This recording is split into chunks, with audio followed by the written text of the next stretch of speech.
know, the Israel split after King Solomon. So, you know, that's how the Lord distinguishes Israel being the northern tribes, or it can be referred to as the tribe of Joseph or the tribe of Ephraim, but that's the northern tribes, and the tribe of Judah, which is the three southern tribes. Jeremiah chapter 31 and verse 32, not according to the covenant that I made with their fathers in the day that I took them out of the hand, Salakia, that I made with their fathers in the day that I took them by the hand to bring them out of the land of Egypt, which my covenant they break, although I was an husband unto them, saith the Lord. But it shall be the covenant, but this shall be the covenant that I will make with the house of Israel after those days, saith the Lord. And that's what that's the covenant. The covenant, the first covenant was with the children of Israel when they came out of Egypt, and the second covenant is with the same people. The same people. Is not for any other nation. You know. That being said, you know, when you go into the New Testament, it says the exact same thing in Hebrews chapter 8. But so that being the case, when we're talking about Gentiles in the New Testament, we're talking about Hebrew Israelites in a Gentile state of mind. We're not talking about Hebrew Israelites, you know, those are the circumcision, but those are the uncircumcision. Jeremiah chapter 31 in verse 33, it says, but this shall be the covenant that I will make with the house of Israel after those days, saith the Lord. I will put my law in their inward parts and write it in their hearts, and will be their God, and they shall be my people. And they shall teach no man, and they shall teach no more every man his neighbor and every man his brother, saying, know the Lord.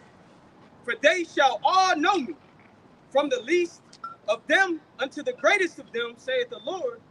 For I will forgive their iniquity, and I will remember their sin no more. Yeah, so the Lord said that he was going to forgive our iniquity and remember our sin no more. But a lot of people don't even know what sin is. You know, they don't know that the law, statutes, and commandments are, we made an agreement with the Lord. We just went over it.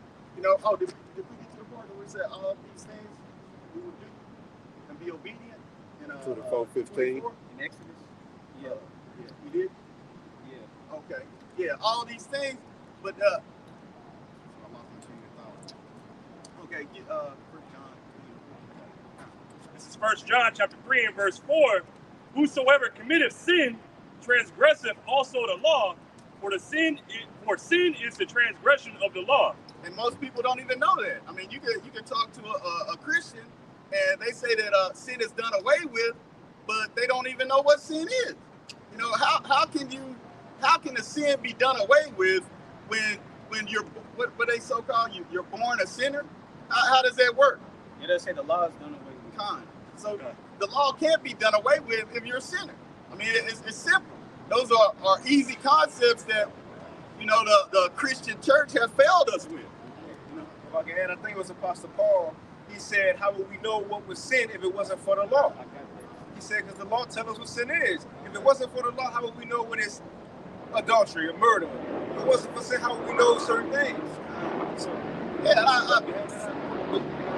I was speaking to a guy, and he told me, well, you know, the things you doing or whatever are going to cause you to go to hell. And I was like, well, how's that work? How's that work? If sin is done away with, then how am I going to go to hell? You know, so, you know, if sin is done away with, essentially, you know, you can lay up with your mama. You know, you can lay up with your sister. You can eat you can eat whatever, a skunk tail, you know, a electric eel. You can do all of these different things if sin is done away with. But, you know, our people having a zeal, they understand we're not supposed to eat these things. If I can add too, you know, with that being said, well, can I get that precept first? This is Romans chapter 3 and verse 20. It says, therefore, by the deeds of the law, there shall no flesh be justified in his sight. Speaking about in the eyes of the Lord. You're not going to be saved by the law. But that doesn't, we're not bringing this out to say, we, just forsake the law. No, we keep it to the best of our ability. We teach that we are to keep the law. But we understand that salvation is not coming by way of the law because we can't keep it 100%. In dealing with the Heavenly Father, you either do this or do that, and that's it. With Yahushua, there's, grace and mercy. But going back, Romans chapter 3 and 20, it says, there shall no flesh be justified in his sight, for by the law is the knowledge of sin. So that's how we know when we go off. That keeps us in our boundaries. So, for lack of better words, but like the brother said, if the law is done away with, you could go sleep with your mother. You could go sleep with your children. That's fucking wicked. The law tells us we can't do those abominable acts. Man and man shouldn't lie together, women and women. Certain foods we shouldn't eat.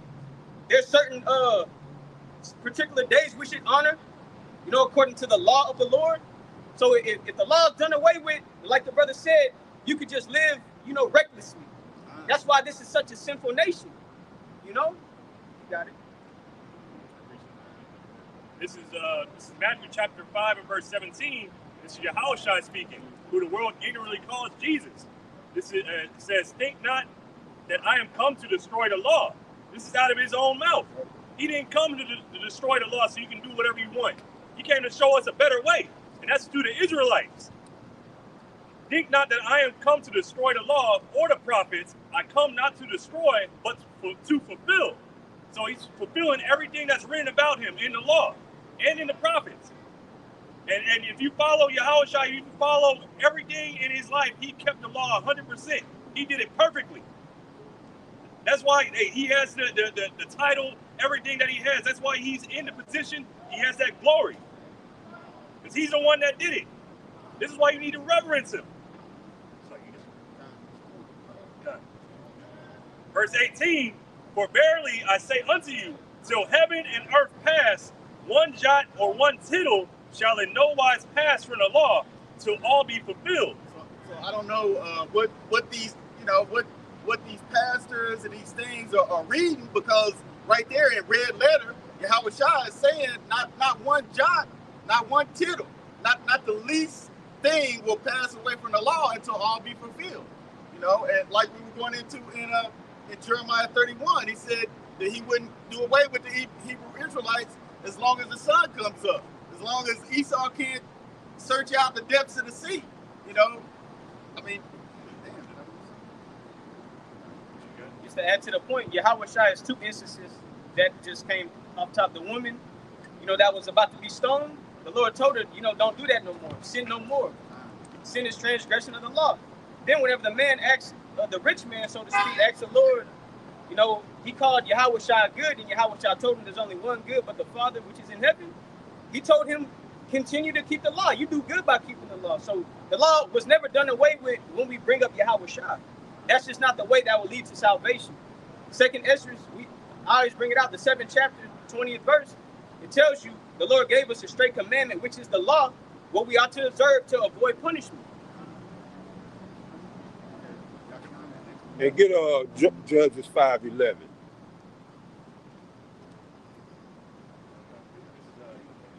Go ahead, bring it up. This is Matthew chapter 5. You want the Judges first? No, y'all keep it, get in the spirit. Go ahead. This is Matthew chapter 5 and verse 18. For verily I say unto you, till heaven and earth pass, one jot or one tittle shall in no wise pass from the law, till all be fulfilled.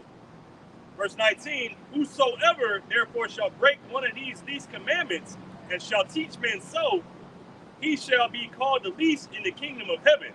So what the hell they reading in church? It's all because they say, the Old Testament done away with. Well, all I read in the New Testament is scriptures like that. That's all Paul said, yea. Romans 3:31, we established the law. And what the fuck are they reading in the harlot house? Read that again, Matthew chapter 5 and verse 19, whosoever therefore shall break one of these least commandments and shall teach men so. So he just said not one jot or one tittle is going to be removed from the law till all be fulfilled. And then he said what? And whosoever therefore shall break one of these least commandments and shall teach men so, he shall be called the least in the kingdom of heaven. But whosoever shall do and teach them, the same shall be called great in the kingdom of heaven. Exactly. So TD Jakes, your Flow Dollar, all these niggas they gonna be least in the kingdom. Because they telling you the law is done away with. They teaching you not to keep the law. And this is why lawlessness run rampant, and you got a bunch of lame duck Christians in the world. Bunch of lame duck go along and get along, and that ain't what Yahweh Shai stood for. That's why they flock to sweet Jesus. Because Yahweh Shai, you got to stand up against this world. You can't just go along and get along. You got to stir shit up out here. Go to Judges. It's Judges chapter 5 and 11. They that are delivered from the noise of the altars. And see, that's another thing. They run around here thinking they saved. They think they delivered. But you wicked as hell. You wicked as hell. Right? I mean, they're living in destruction. As the scripture said, they're in the congregation of the dead with Proverbs 21:16. They in the congregation of the dead, don't even know it. You in hell. You catching hell. You look like hell.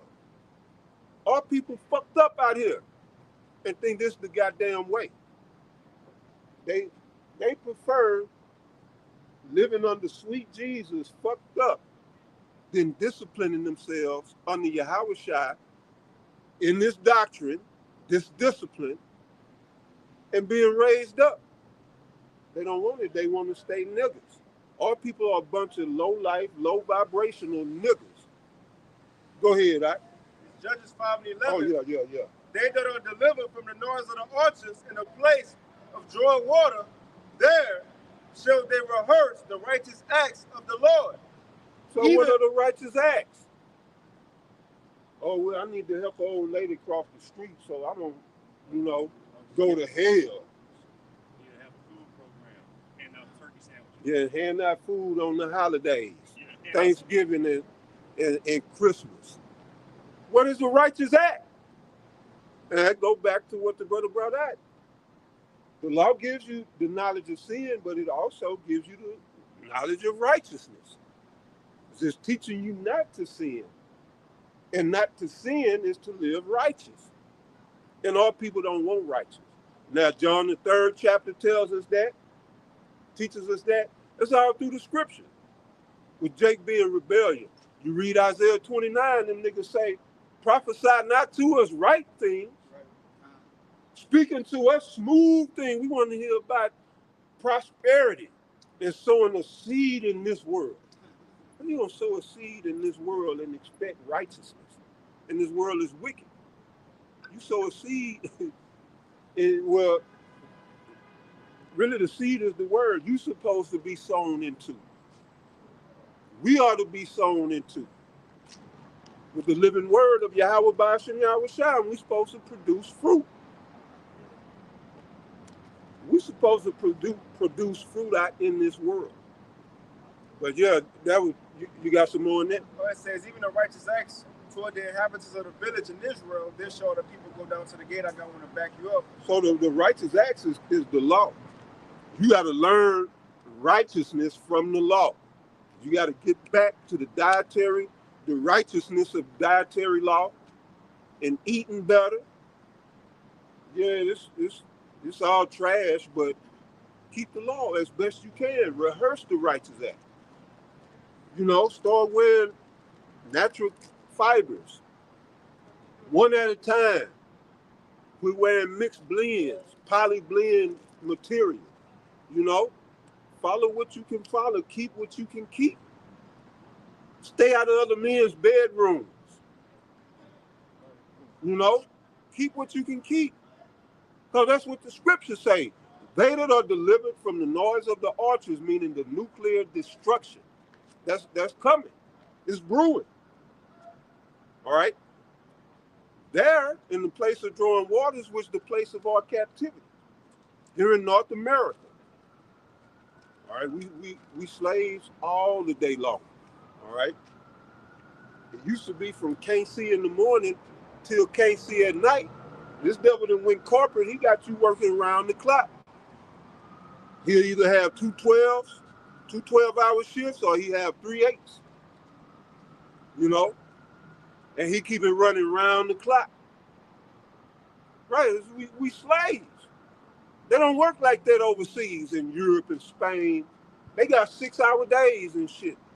They be home at 2 in the evening or 1, and they'll have a 3-hour lunch break, go back to work for a few hours in the evening, come on back home, drink some more wine, and eat bread. That's over in France.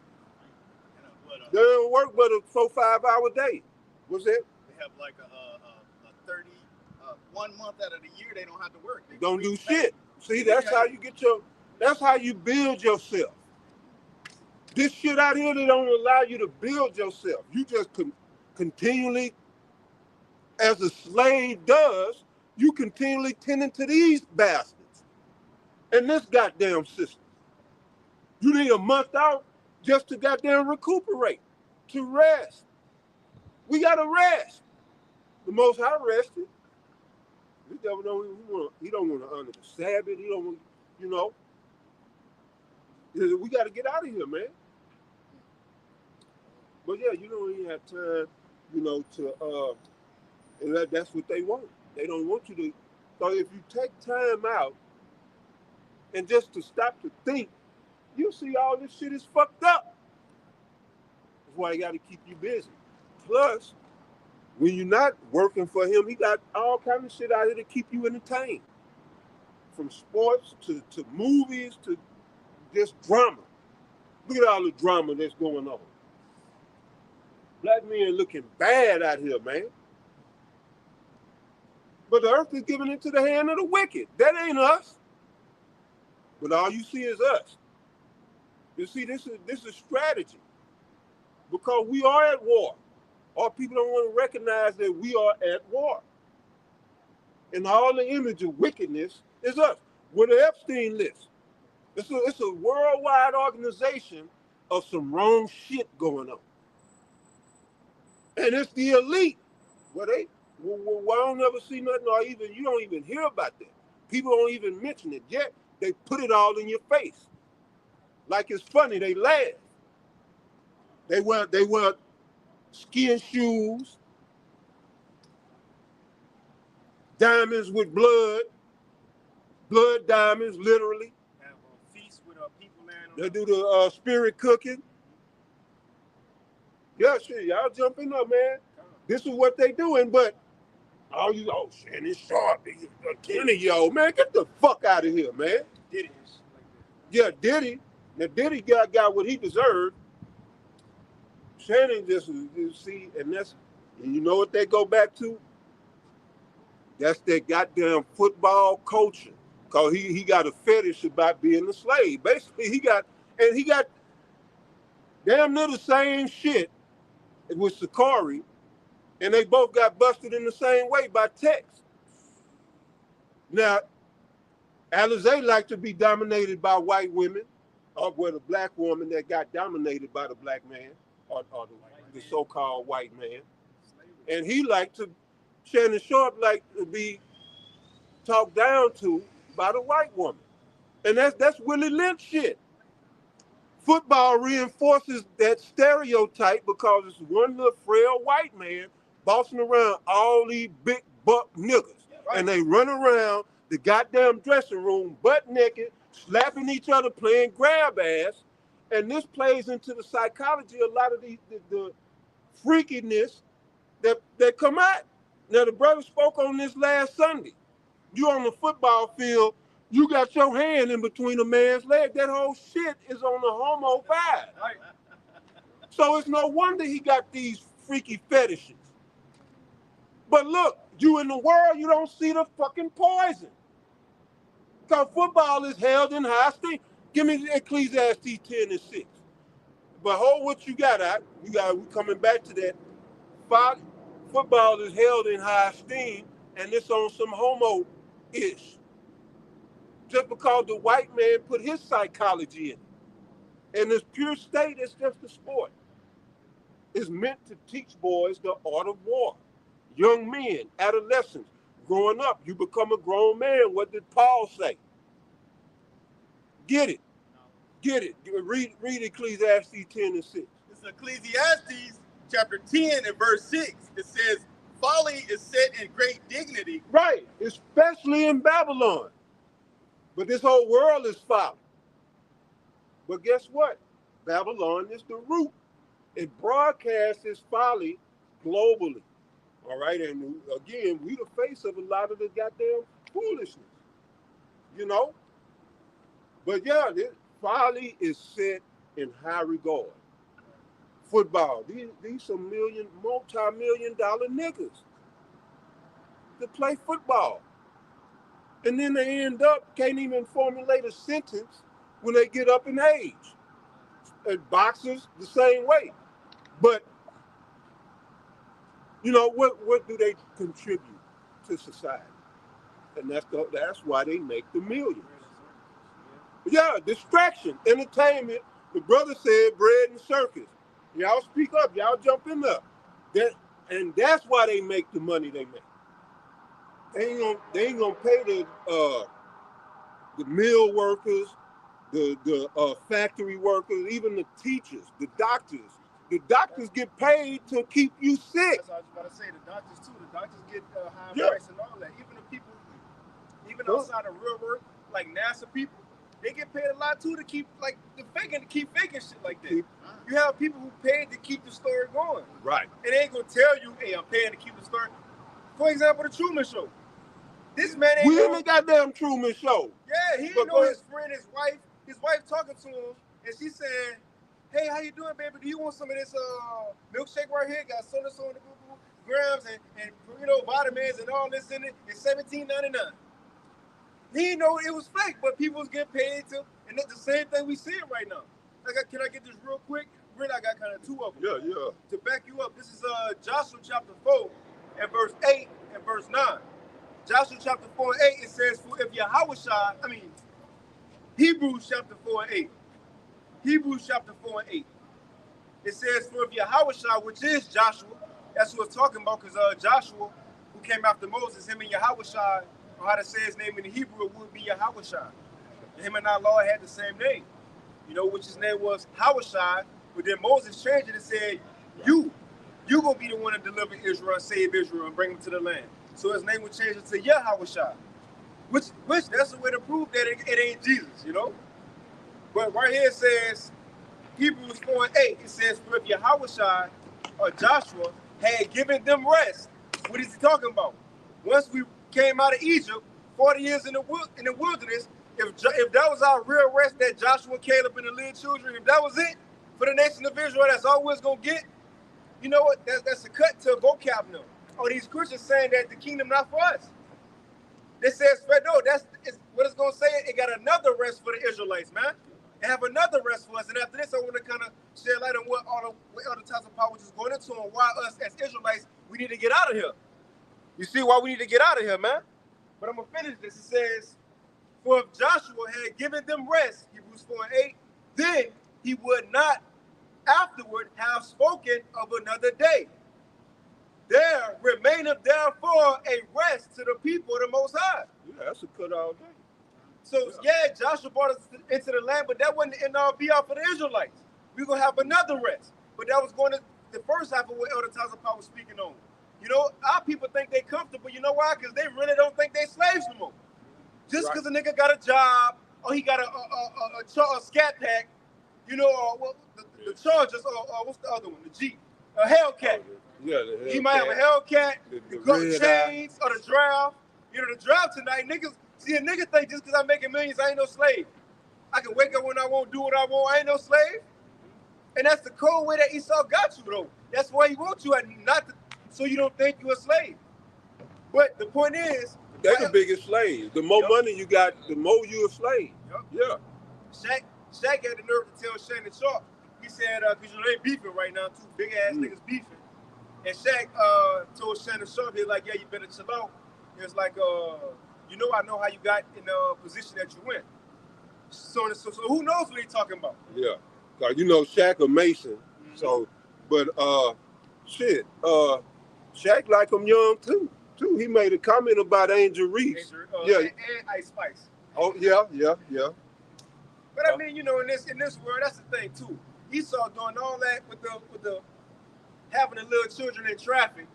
If you catch, but having the little children in traffic. As soon as a grown man want to get a 19, 20-year-old, it's an issue. It's a big thing. It's a big problem. That's this not our rights. According to the law, that's all right. See, this not our rights. See, if we was in our kingdom, y'all would be straight. Well, did it not you? You out of there. You. Yeah, that nigga got. Yeah, you out of there. I mean, well, people tend to forget that Abraham. Abraham, after he was 100 years old, he had 6 more kids. Yeah. That woman couldn't have been. Yeah, she couldn't have been old. Yeah, she had to be a young girl. So, and this is the father of our faith. But these things go out the window, and little girls don't want a young man; they want an older man. I mean, that's just how the stuff goes. It is designed. Even in this society, you see a lot of, especially in this time, a lot of grown-up, like older men, 40s, 50s, going for younger age women. Hey, even Tracy Ellis Ross, she came out talking about, yeah, I like him young. And that's what Corey Holcomb got on her. Like, so y'all got mad at me because I said I got money and a lot of access to women in poverty. You feel me? They got mad at him. So, but the point is, if we was in our kingdom, in our rest, we wouldn't have to worry about none of this. We'll have money. We'll actually have real rest. No alarm clocks. Well, there'll be no system where a woman can sue a man. Right. We ain't gonna have no system like that. Fuck that. Now he got to be, breaking the law, but yeah, we just cause he talked rough to me or cheating or that shit. Yeah. Yeah, he cheating. Or even in the kingdom, say if something do happen and you happen to split, guess where the children and everything else going? With the man. Yeah, the man. Can you get that real quick? I don't want to get this. This is Micah chapter 2 and verse 10.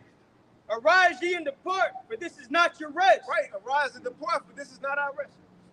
Because it is polluted, it shall destroy you even with the sword destruction. It says, because it is polluted, it will destroy you with the sword destruction. So it says, if Joshua, us went into the land of milk and honey, how the Lord promised, if that was the full promise right there, then something ain't right. Because it said we was going to have another rest. The point is, seeing our people still getting afflicted. Look at the Northern Kingdom. Look at what they're going through. Issachar and all, and they losing, man. But so guess where we at right now? What the brother just read, arise ye and depart. And not just saying get up and leave. Everywhere you go, you're going to be oppressed as an Israelite. Yeah. It's talking about spiritually separate come into the understanding of the law, of the scriptures. Yahweh Bashim Yahweh Shai, man. Understand what's going on. And therefore, now when your mind be open, you really don't care about this life no more. You don't care about the riches. You got it out. I want to get that word sword in Micah 2 and 10. That word sword is H4834 Maratazah. And it says to be or made sick. And looking up that word sick, it goes into, it says affected by physical or mental illness. Just to back up what you're saying. If you don't depart from this place, you'll physically and mentally be fucking ill, man. Perverse ways of thinking. The morals, your morals will be dropped to the lowest degree. You won't have no virtue because you're going to be maintaining outside of these words, man. That was the point. Right, can you read that again? Because that's the point. People say, well, you're in captivity too. Right, but we ain't tripping about, we okay with it. Because we know it's not our rest. Think about it. These Israelites, they don't know they're in captivity. Therefore, they want to make it. They got to make it. They got to, buy their parents the house, daddy the truck, and, so on and so forth. You got to get the wife. You got to get Instagram famous. They think this they rest, so they have YOLO. They think this is so they got to go all out right now. Right. Once you understand, coming to the understanding of the Lord, the prophecies, that all is about to go anyway, you separated yourself from that. Now, therefore, it's not your rest, so you go in your life not caring, and you looking forward to something else. The other rest that's coming for us, man. You ain't worried about that now. Remember, we pilgrims. Once our forefathers left a spot, guess what? They weren't tripping on the old spot or who set up tent or set up camp right there. They was moving on. You got it, bro. And I want to get this just still to back up Elder Tyson Power. Why we need to get out of here? Because there's a lot going on that's not if this is the right word I'm looking for, conducive to society. And that's on all aspects of life. Get a brother fact check that word. Conducive. It's on all aspects of life. You know, as far as the food is fake, the dynamic between men and women is all screwed up. The family structure gone. The music taste through the animals now. Animals, the sea. Every time boys go fish, like, you think we'll eat something out of here? Oh, eat it out of that water. Hell no. Because you don't know. You think you got something, you hooked onto some random charcoal bag with charcoal still in it. Like, what the fuck? Everything is polluted. It's done. You got it, all right? Done. This is just in the animal online, and this is just to the word conduce. It says to lead, to conduct, and this straight to the point in the intransitive sense of aid in or contribute towards a result. So this is how the brother was saying, this way of life here doesn't aid in life. This way of life here doesn't lead to life. It leads you to death. So it's not conducive to life. The scriptures, Psalms, the 23rd chapter tells you this is the valley of the shadow of death. Okay? Yeah, it's not beneficial, man. And that's the beauty of coming into the understanding of the law. You see how then now you have a respect for the law. And as brother was going into the law earlier, once you really come into the real understanding of Yahushua, not the Jesus character, when you follow Yahushua and fear Yahushua is going to make you want to keep the law more. You're going to want to be more on point. You're going to want to not just say, well, I ain't got to do it because he didn't know. You're going to want to do that. Especially if you know a judgment coming. Fear. Right. Fear. Let's hold on real quick. Let's what you wanted to. Okay, now you got it. This is Baruch chapter 4 and verse 1. This is the book of the commandments of the Most High Yahweh Shem Shai, and the law that endureth forever. All they that keep it shall come to life, but such as leave it shall die. So this book, the following Yahushua, that's how the brother was saying, conducive to life. If you leave this, hey, this is the way of death. And this is, like the brother said, this is the land of darkness. This way here is the way of death. The scriptures is the way of life. Yeah, we're in the valley of the shadow of death. That's it. This is Wisdom of Solomon, chapter 4 and verse 10. It says, he pleased the Most High and was beloved of him. Now, this is going into Enoch. But again, Enoch, we live in the story of Enoch. Because who was also on the road at the time? That was still, that was the pre-Diluvian era. You know what pre-Diluvian mean? Pre-flood. You know, it's just a fancy way of saying pre-flood era, you know? But it sounds cool. But that was the pre-Diluvian era. And Enoch was prophesying in that time. So guess who was still around? The sons of Cain. They were still in the world doing wickedness. You know? You had the same thing going on, but Enoch was speaking against against wickedness. You know, speaking against niggas at that time, the sons of God who was going off. But the Lord, as we gonna see, the same story he lived, the Lord had to take him up out of there so he won't get infected with what those other people was doing. You know, it was so it didn't get too close to his servant. And that's how the same thing gonna be how it is now. Well, he said, well, show the time for the elect sake, right? You see, but all things about to change, man. Look how bad it is now. But you got it out. Wisdom of Solomon, chapter 4 and verse 10. It said, he pleased the Most High and was beloved of him. Hey, beloved the house of David. You got it. So that living among sinners, he was translated. Now again, it's talking about Enoch, and the Lord beamed him up. So we hoping to do the same thing. What? Be beamed up from amongst these people on earth. You got it, bro. Verse 11. Yes, speedily was he taken away, lest that wickedness. Unless, so he had to. Can you get Matthew 24 out? Whoever can get it first. Baba Kashab. It said he had to speedily be taken away, unless that what was going on in the earth corrupted him, man. And I was going back, and it's going to read a little more, but going back to what the other times of power was just saying. Look at what's going on. Look at what's happening. Bro, imagine us raising up our children in the next generation. What if we know time will get cut short, like the Lord will be back before then, but what if we happen to not be here, our generation gone, we all pass away, and come on, bro, imagine that. And George Soros and them children, and Elon Musk and them children ruling the world. the scriptures go into that because in the book of Judges, they had a righteous generation, and the ones that came after that, they didn't know the Lord, and they went off, going off again. They going into captivity, and then it would just keep repeating. And that's where we are today. It's like, yeah, looking at today, came across an article talking about Houston, you know, is prominent for the highest levels of fucking STDs, man. Imagine our children living up and being adults in a fucking society like this. It's crazy. Don't know if a woman is a real woman. You gotta pursue a woman that got children already and shit, bro. It's fucked up. And it's leading to the lab-grown children. So it's like, oh, I got kids.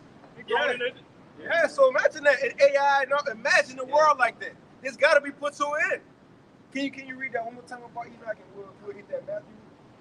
Just to show the same thing got to happen. We have to be quickly taken away from him, man. You got it right.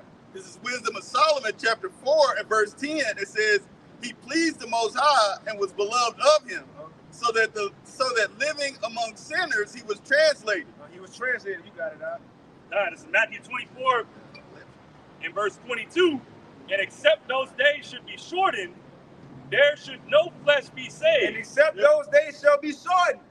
The days of what? Tribulate. What did it say before that? Matthew 24 and verse 21.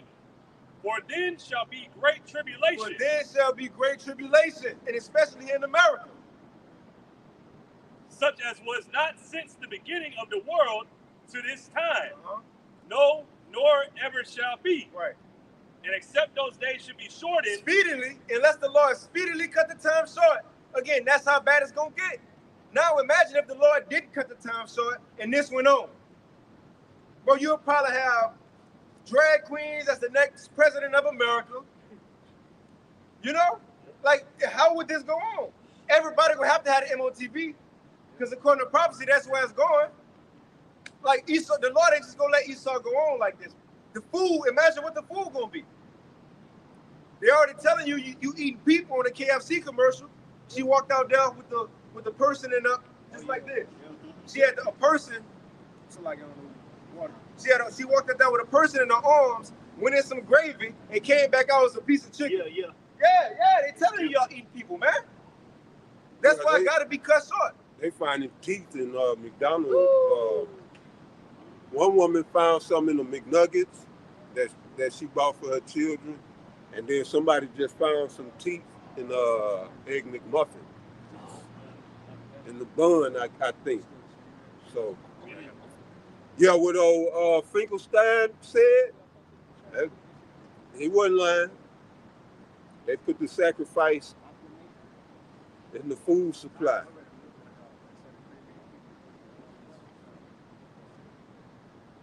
Matthew 24 and verse 22. "And except those days should be shortened, there should no flesh be saved. But for the elect's sake, those days shall be shortened." See, the Lord got to shorten the time, just like he had to hurry and get Enoch out of there. Why? And it's gonna go more into why he had to get Enoch up out of there. Just like Lot. Once he was let Sodom and Gomorrah do what they do for a point in time, but once they started beating on Lot door, you getting too close now. Right? Hey, what it say in Psalms? Touch not my anointing and do my prophets no harm. Once it get a little too close to the Lord's service, that's when he gotta, have that divine intervention, step in with that divine intervention. It also said that in Isaiah 59. How he go lift the standard, It ain't gotta be with we know the main thing when Esau come in, but that's in anything the Lord's servants go through, man. The Lord gonna step in. But let's read that. This is Wisdom of Solomon, chapter 4 and verse 11. It says, "Yes, speedily was he taken away, lest that wickedness should alter his understanding." See, so look, go start changing. It's what he believes. Not to say that's gonna happen. Well, in Matthew 24, Yahweh said, if it was possible, the water, bro, it'll deceive the very elect. So what if it continued to go on? Just for his children would be deceived. Our children probably ain't believing like us. Think about it. Now we know the Lord can put the spirit on, but think about if this went on. So the Lord didn't take him away. You got it. It says, "Yes, speedily was he taken away, lest that wickedness should alter his understanding, or deceit beguile his soul." You got it. For the bewitching he trip up and break the law and do something crazy one night. Or he out there chilling and like going into, you know how we just thought at a point in time you have to ask a woman, you got a man, or look at the ring. No, the brother said you don't know if it's a man or a woman, so it's best to just, and now they got flesh eating STDs.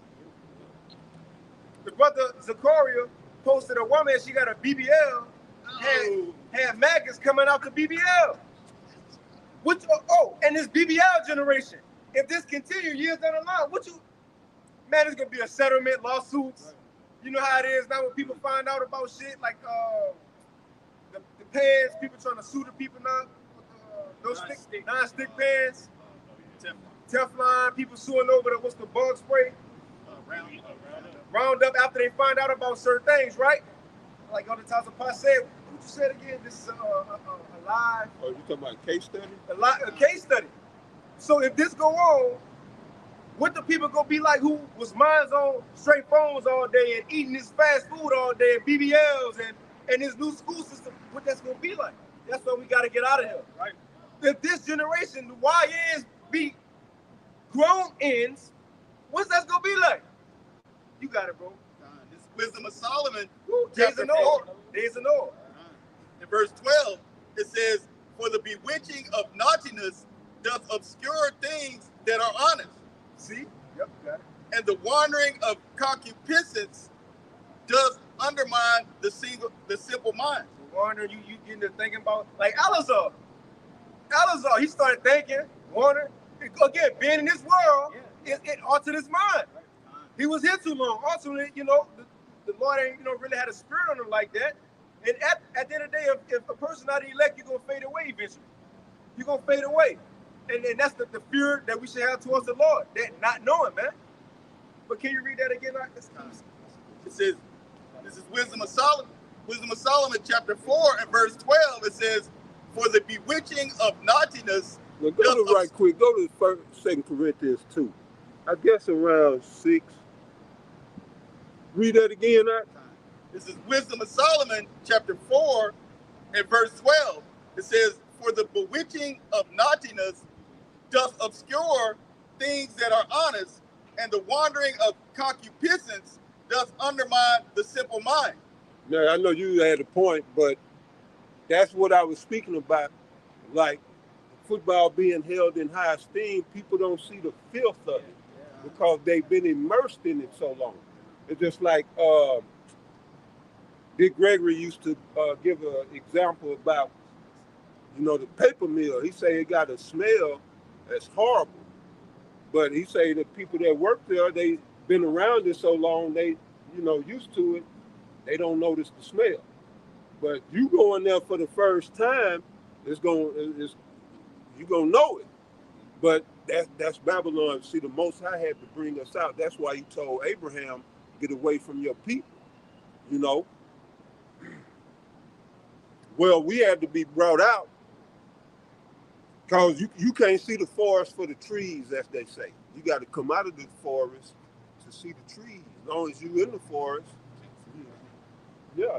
Well, we couldn't see the filth of Babylon as long as we was immersed in it. As the brother read, "Come out of her, my people." Once you come out of her, you can see all of the shit. And you be like, damn, but that's the bewitching, which obscures the, the naughtiness. I think that's how it was worded. But who got the 2 Thessalonians? Because the Lord spoke about that too. What Paul did. There's 2 Thessalonians 2. Maybe 6, 7 verse. This is 2 Thessalonians chapter 2 and verse 7. It says, "For the mystery of iniquity." Okay, go down to around 9. It says 2 Thessalonians chapter 2 and verse 9. It says, "Even him whose coming is after the working of Satan with all power and signs and lying wonders." And him is Esau Edom, the so-called white man. His coming is after the power of Satan, and he's here to bring in Satan's devices. That's why the scripture tells us not to be ignorant of this man's devices, because he's bringing the devices of Satan to get you caught up. That's what the mark is all about. It's the beast mark. And the beast is under Satan's control. But go ahead, Verse 10, with all deceivableness. There it is. And, with all deceivableness, what? Of unrighteousness, and them that perish. Now go back to where you was. With all deceivableness of unrighteousness, that bewitching of naughtiness, which is unrighteousness, which obscures wickedness. One more time, Mike? No, wait, go back. Yeah. Wisdom of Solomon? Right, Wisdom of Solomon. This is Wisdom of Solomon, chapter 4, and verse 12. It says, for the bewitching of naughtiness does obscure things that are honest, and the wondering of concupiscence. Okay, it obscures things that are honest. So you become a reprobate. You can't judge right. You know? Go ahead. And the wondering of concupiscence does undermine the simple mind. And that's what's in the world, concupiscence. Alizé, goddamn, you know, Shannon probably didn't do nothing. They say they're wondering, they be wondering about stuff, been around people at Diddy parties, seeing it. All the Diddy shit. It's like, y'all won't cut you off and talk about you got it. I watched a video today, a woman got arrested. You can probably look it up, it's like 1 million views in a day. She got caught because she was having sex with a family dog. Yeah, the family dog, and this is her statement. She said, well, do that. Something just hit me one day to say, look up. She said, I always was fascinated with horse private parts. So it took me one step. I started eventually looking up horse having sex with horses, horse having sex with people. Then she said, well, I was like, well, the closest thing I got is our family German Shepherd. And then what made it worse, her husband got into it and he started recording. That's Esau? Esau, you know it's Esau. Yeah. Oh, and then as they're looking at his phone, they found child. Yeah, it's freaks. And all people then adopted the psychosis. You know, they've taken it on. And they become reprobates and not able to judge. So they become moles, bowls, just all that bug outs, you know, even within Israel. Now the shit is in Israel. You see suspect men in Israel. All right? Men secretly, you know, pegging. It's a lot of weirdness. This is Babylon, bro. But yeah, you can finish that, and you were through in Wisdom of Solomon. He had it in GNT real quick. The Wisdom of Solomon? Yeah. Go ahead. GNT. This is Wisdom of Solomon, chapter 4, and I'm going to start at verse 10 in the GNT. It says, once there was a man named Enoch who pleased the Most High, and the Most High loved him. While Enoch was still living among sinners, the Most High took him away, so that evil and falsehood could not corrupt his mind and soul. Verse 12, back to what you were bringing out. It says, we all know that people can be so fascinated by evil. See, fascinated, because they think it's cool. See what not knowing the law, where that gets you? Because what tell us that's not cool, the law? Right. The Lord, that's what tell us it's not cool. Right. Got it. We all know that people can be so fascinated by evil that they cannot recognize. Hey, what Alizar said, or you know, it's a little fantasy in it. Text me. No, you did that shit, bro. It led you to doing that. You committed that. And my question is, if you didn't, what would drive you to have to get therapy, bro? Not just sending text messages. What would drive you to have to get therapy? You did that. It was messing with you. You got it. Wisdom of Solomon 4 and 12 in the GNT. We all know that people can be so fascinated by evil that they cannot recognize what is good, even when they are looking right at it. Woo! Oh, man. Right. Not knowing you're in captivity again. And even going into the Wisdom of Solomon, that's what sparked it, what you made that point about the football. You thinking that's just tradition, how things go, not knowing, no, that's not cool. Yeah. And you know, for example, Jokic, the Joker who played for Denver, the big white boy, the Serbian, I believe you're Jake. But, you know, they didn't grow up how niggas in America grew up. So they in the middle of the game, and Gary Payton's son, he was just, you know, like kind of good game. See, he turned around, charged at him like, bro, touch my ass and shit like that. And Steph Curry had to be like, hey, you know, that's kind of, he like, no, I don't play that shit. Yeah. But see, in other worlds, yeah, that's a, you know, Esau probably would have turned and went and shit. Yeah. You know? But yeah, you got it, bro. That's why we got to get up out of here, man. It says, I'll start at the top again. We all know that people can be so fascinated by evil that they cannot recognize what is good even when they are looking right at it. Innocent people can be so corrupt with desire that they can think of nothing but what they want. Nothing but the Yeah, basically being given over unto your lust or your pleasures or your desires. You know, like it tells you in the book of Sirach, it tells you, the 18th chapter, don't give yourself over to your lust and your desires because you'll become a laughing stock. Roughly paraphrasing. But it says, you know, basically being in this pollution, it has the effect of, what's the best word to use? It has an effect to pull you into that shit too. This is Proverbs chapter 12 and verse 26. The righteous is more excellent than his neighbor, but the way of the wicked seduceth him. So, the Israelites are the best. And we have a direct connection with Yahweh B'Shem Yahushai through Yahushai, but through the world, through this wickedness, all this stuff that you see, the pleasing of the flesh, all this stuff, it's very seducing. That's how you see with Jake today.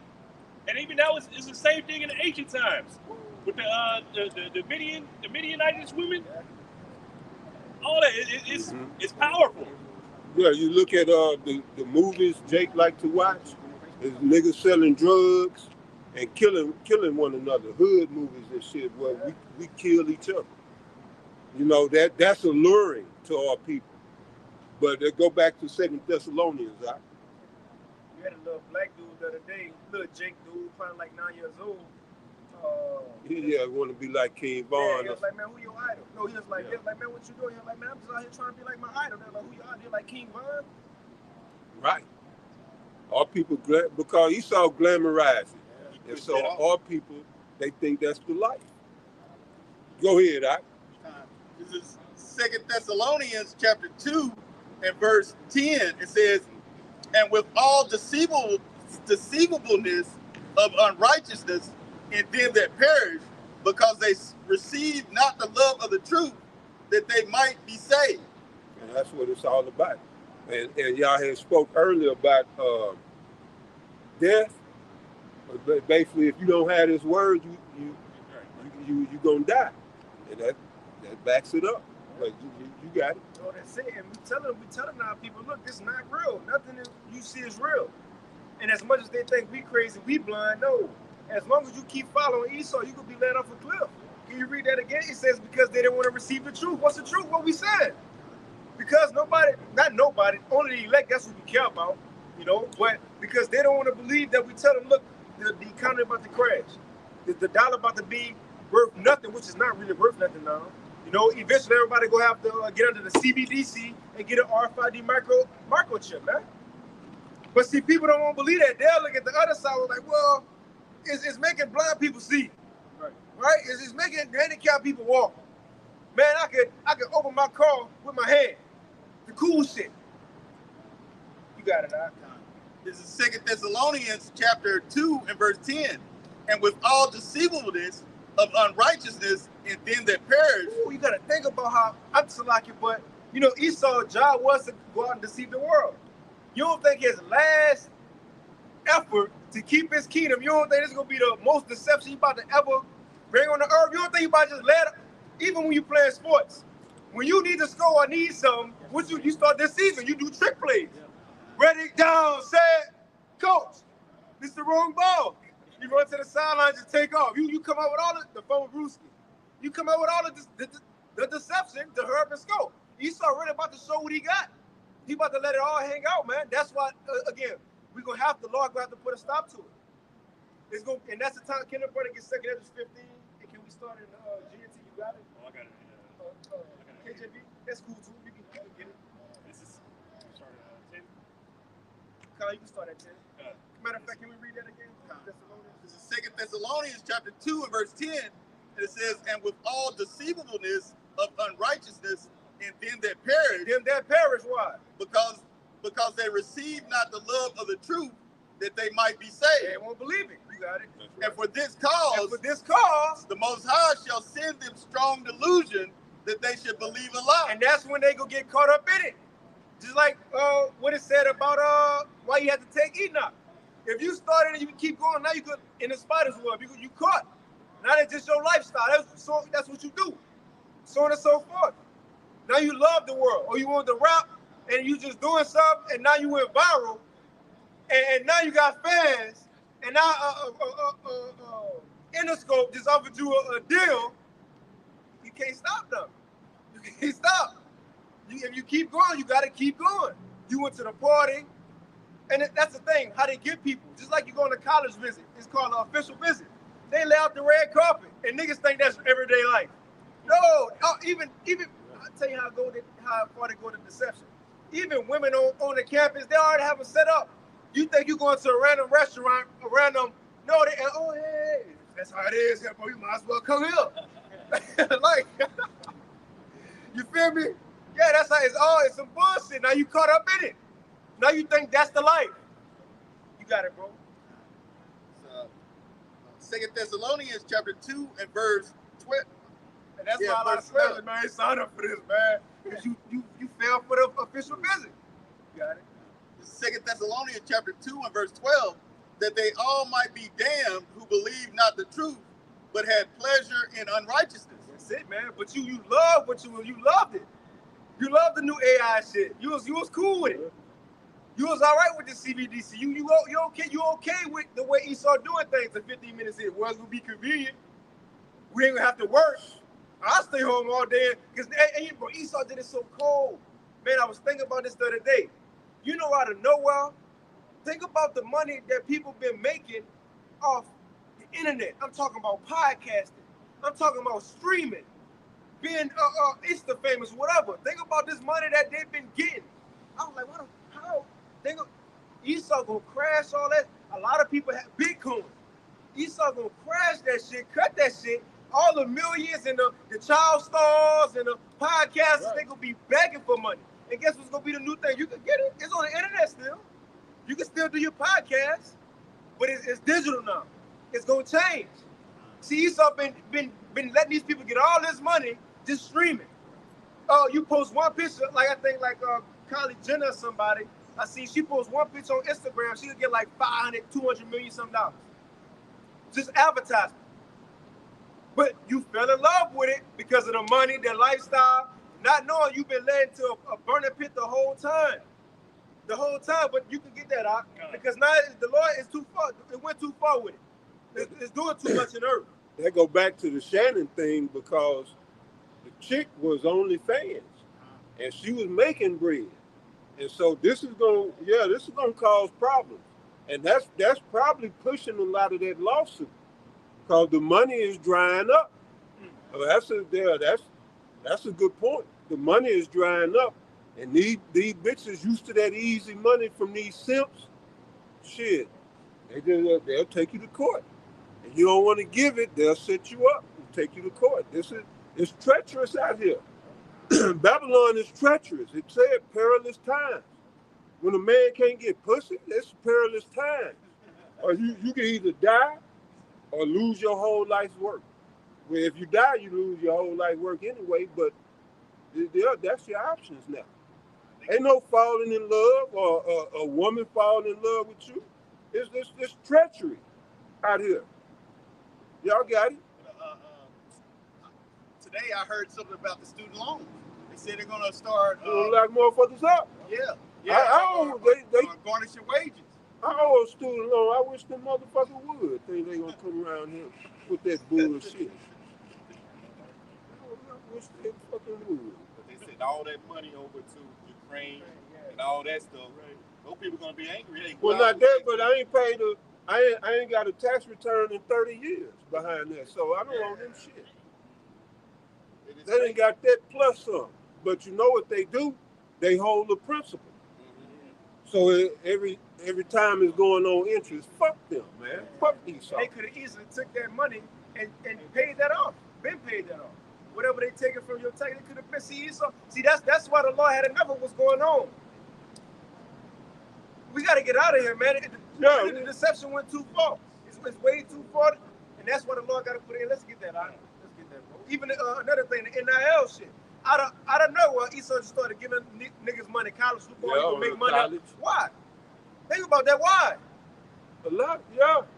For what? Right. And millions? And then the transport party, they get, yeah, bro. You see, Esau here a wise serpent, a cunning hunter. He ain't just talking about him going hunt. Esau hunt you by setting you up, man. Think about a hunter. Before you just go out in the wild and try to shoot a deer, you don't just go out there stepping on shit. No, you get your camera or whatever. Esau duck. You got the duck calls. You got to deceive him first before you go out for the kill. That's what he doing. That's gradualism, man. You got it out. This is 2nd Esdras chapter 15 and verse 10 in the GNT. My people are being. No. Let's start at what you was gonna get? Can you start at You can read that too. Can you start at 1? Let's read because it says wickedness have reached its limit. This is 2nd Esdras chapter 15 and verse 1 in the GNT. The Lord says, proclaim to my people the prophetic messages that I will give you, and then have them written down because they are true and will be fulfilled. Right. Do not be afraid of those who plot against you or be disturbed by their unbelief. Right. All unbelievers will die because of their unbelief. And that's ultimately what we said. That's what 2nd Thessalonians just said. Apostle Paul. Because they didn't want to believe in what we talking about, they're going to die and being deceived. Bro, especially that MOTB. Bro, Bishop Nate, I'm telling that time, these congregations, when it really be mandated, they ain't going to really know what it is. Look how many times they change their doctrine. One probably go get in there, he going to think, well, I can get this because my children crying, I can see my newborn ribs, and my teacher told me that it was sin. They're going to be confused. My teacher said it was sin, so if I get this, I ain't going off, right? Oh, well, it's an embargo. So if I get this, I ain't going off, right? See, that's how they gonna think in that time. They ain't gonna have it. But the Lord have allowed us to be trained and sure about what these things talking about, man. You got it. Like, so when a deception comes, we gonna know, that's some bullshit. That's some smoke screen. You got it, bro. 2nd Esdras chapter 15 and verse 5 in the GNT. Yahweh Ba'Shem Yahushai says, I am going to bring terrible disasters on the whole world. War and famine, death and destruction. And this the reason why. You got it. Because wickedness has spread everywhere and evil has reached its limit. That's it. Deception, wickedness spread everywhere throughout the whole world. And it's reached its limit. And when a certain empire reaches limit on deception, wickedness, in the scriptures it'll say that the wickedness came up into the Most High. Sins have reached heaven. Yes, Revelation 18 chapter. Yep, Revelation 18 tells you their sins has reached heaven. That's why that judgment is going to come. That was it. Meaning what? You fulfilled your limit now. It's done. Meaning now it's time for the Lord to go to the next step. So we at that next step. Right. I mean, what else deception can be had? And especially like you got the woke, people. I ain't talking about you woke niggas out there. I'm talking about like the people who go into who videos will show on a Thursday lives with the articles. The people who know what's going on, who update on what Esau really doing in the world. How could you stop all that now? It's out. The truth is out. You can't stop that. How could you just stop Israelites from believing them? It's out there. If I can add something too that Esau put so much time and effort into is that chat GPT, that AI shit, it's coming against them. It's revealing more to us quickly. It's against them. More people, man, you saw what it says about Esau. All of these things are against them. So it's showing you, bro, this shit is at its end. It ain't no more, rising up and prospering. It's at a fucking end, man. Yeah. It ain't gonna get better if you want to hold Jeremiah 51. The AI showing black images and all of that. Yeah. You just type in other times upon show me an image of the ancient Israelites in Jerusalem. And they'll show all Negroes. Yeah. Something like that. Or show me the Lord coming back. It give you pictures on what is more like the truth's sake instead of the image of Esau. The deception waning, man. You say your house shot on there, and they'll put a picture of a black man Oh, okay. Yahweh Shai, it will come up as black.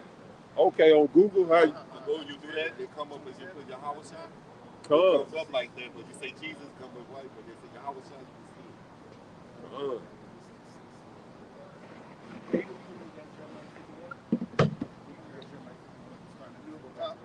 Uh, 51 away, 5 and 6. Yeah, 6 and 7. Now, this is Jeremiah chapter 51 and verse 6. It says, flee out of the midst of Babylon and deliver every man his soul. Be not cut off in her iniquity, for this is the time of the Lord's vengeance. He will render unto her a recompense. It's the time the Lord about to start judging, man. Now, I'm at that time the Lord about to cut off life as people once knew it. Especially for you, I can't wait. That was in one of my prayers this morning, or part of my prayer this morning. You know, the Lord humble these people, start judging these people, man. It's too much pride, bro. Like, everybody got an opinion. People who shouldn't have an opinion just so proud. In traffic, people just doing anything they want, bro. I'm talking about niggas all the way to the least heathen. There needs to be some type of judgment that needs to happen here, man. Which we know our power gonna do it, but we feel the same way. This is the part of signing crime. Having to be here before the judgment comes. Being around it. But eventually the Lord said He gonna judge this place, and it ain't gonna be no healing for it. And that's the reason we getting this right here real quick. Well, not that one, but that Jeremiah 51. Because it's at its limit. You can't bring it back. You can't make it great again. That was a part of prophecy. You gonna try, but the Lord said it ain't gonna happen. You got it. Verse 7. Babylon hath been a golden cup in the Lord's hand. Elder talks about what you said last time. Have been. On your video. Have been. Sit down. I mean, yeah. It's a has been. You retired. Well, you about to retire. You know how Kobe did a little farewell tour. Yeah, you on your way out. And now you go into every arena, everybody booing you. You see, you on your farewell to everybody. You about to retire, everybody booing you, man. You lost your spark at the end. You know how you doing the celebrities now, like Bill Cosby at the end when you supposed to chill and just, enjoy his legacy. Yep. And then it was all just tarnished. That's America. You see? But then the spirit of making it better, it ain't gonna be better. You got it out. Hey, what it say? If whoever can find it quick, the time of we ain't gotta get it. But the time of the Gentiles being fulfilled. Esau was the end of it, man. You got it. This is Jeremiah chapter 51 and verse 7. It says, Babylon hath been a golden cup in the Lord's hand that made all the earth drunken. The nations have drunken of her wine, therefore the nations are mad. Yeah, so that cup is the cup of, well, the golden cup represents the glory that this place once had, this place America, all right? But the glory is gone. That's why, again, they say Babylon hath been a golden cup that made all the earth drunken, So the cup ain't golden as it once was. It's tarnished, filthy, nasty, disgusting. Look at, you read Isaiah 24, it talks about the pot whose scum is therein. That's America, Babylon. Yeah, you got it though.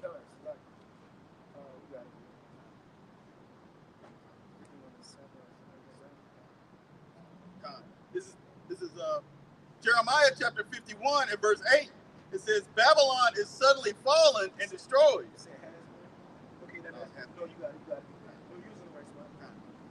This is Jeremiah 51 and verse 8. It says, Babylon is suddenly fallen and destroyed.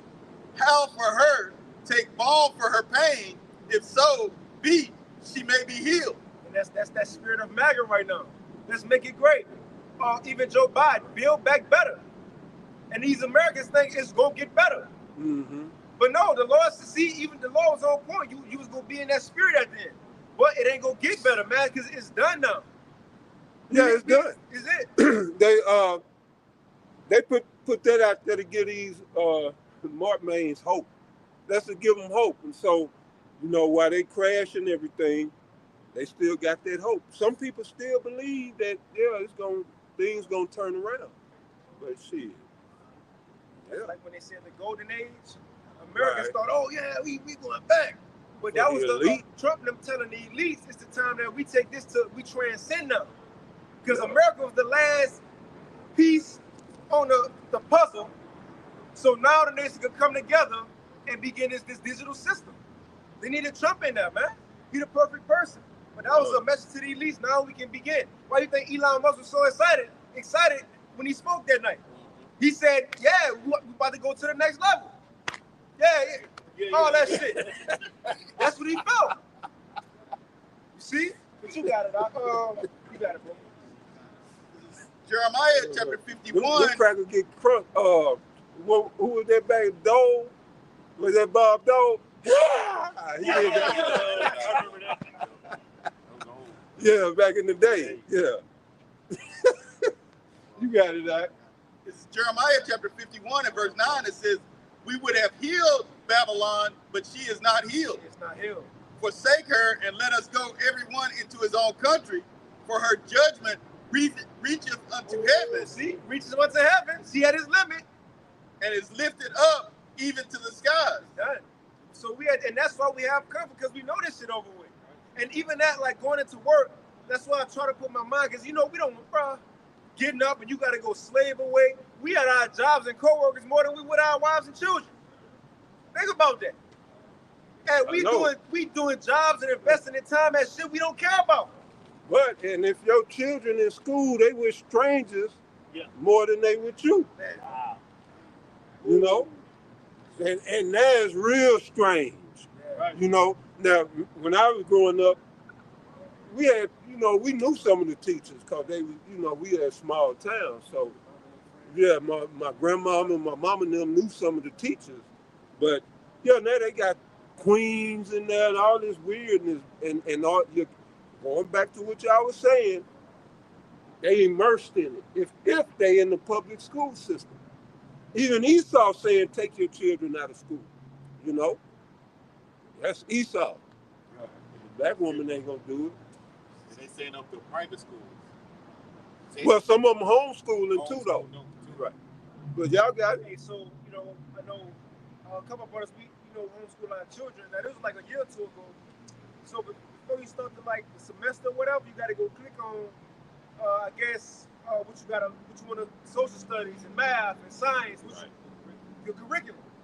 And you got to go click the box. But at the bottom, one box, I don't remember exactly what was the category, but one box was already clicked. And it was pretty much like gender equality or some shit like that. Yeah. Already, Yeah. I took my oldest one, 10, gender, but that one was already clicked. Yeah, and that what I was explaining Sunday, Obama, he made it so that schools don't get federal funding if they don't push this rainbow agenda. And so since they want that money, that's automatic. So yeah, that box gonna be checked every time. They want that federal money. That's why the feds should be out of education. It should be left to the state. And then each individual city or school district. And that's when you get better results. But anything the Fed touch is fucked. But y'all got it.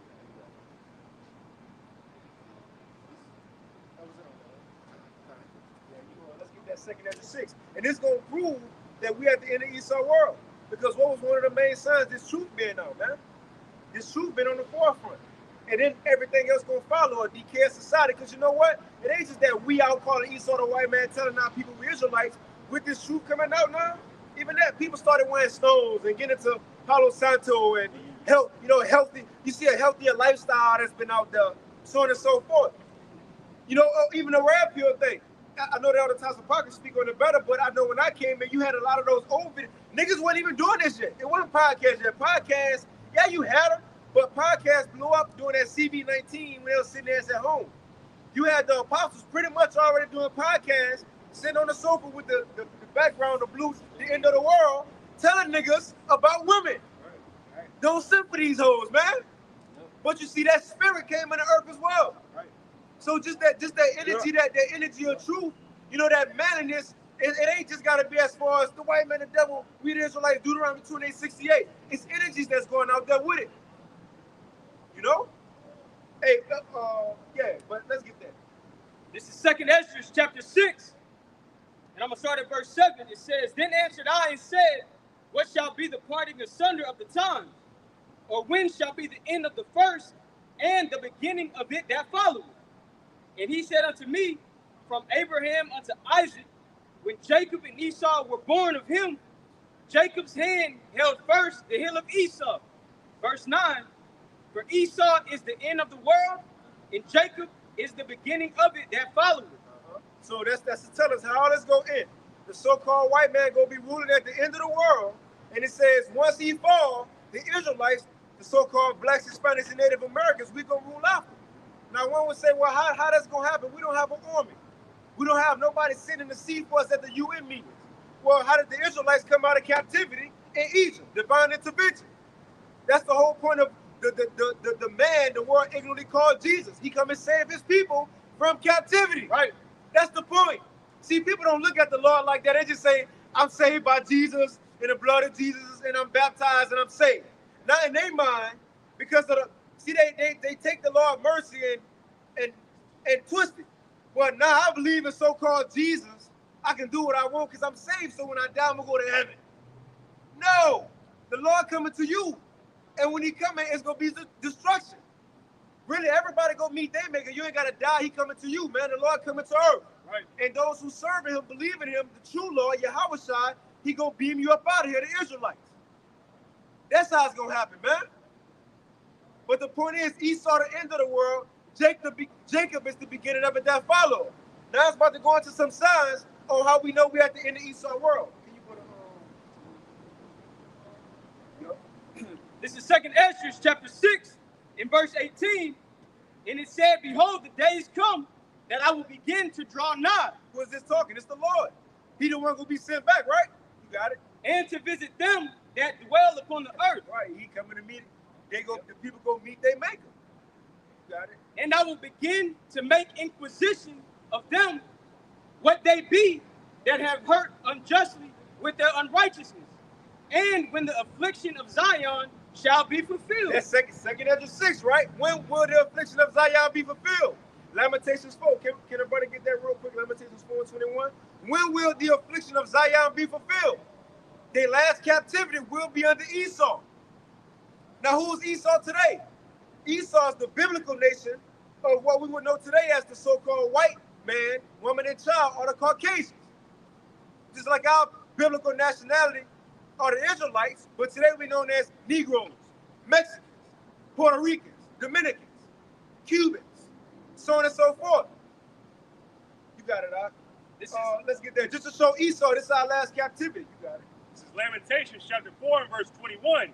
Rejoice and be glad, O daughter of Edom, that dwellest in the land of Uz. It's talking about all Esau in the whole, but the main Edomites the Lord focus on right now are American Edomites.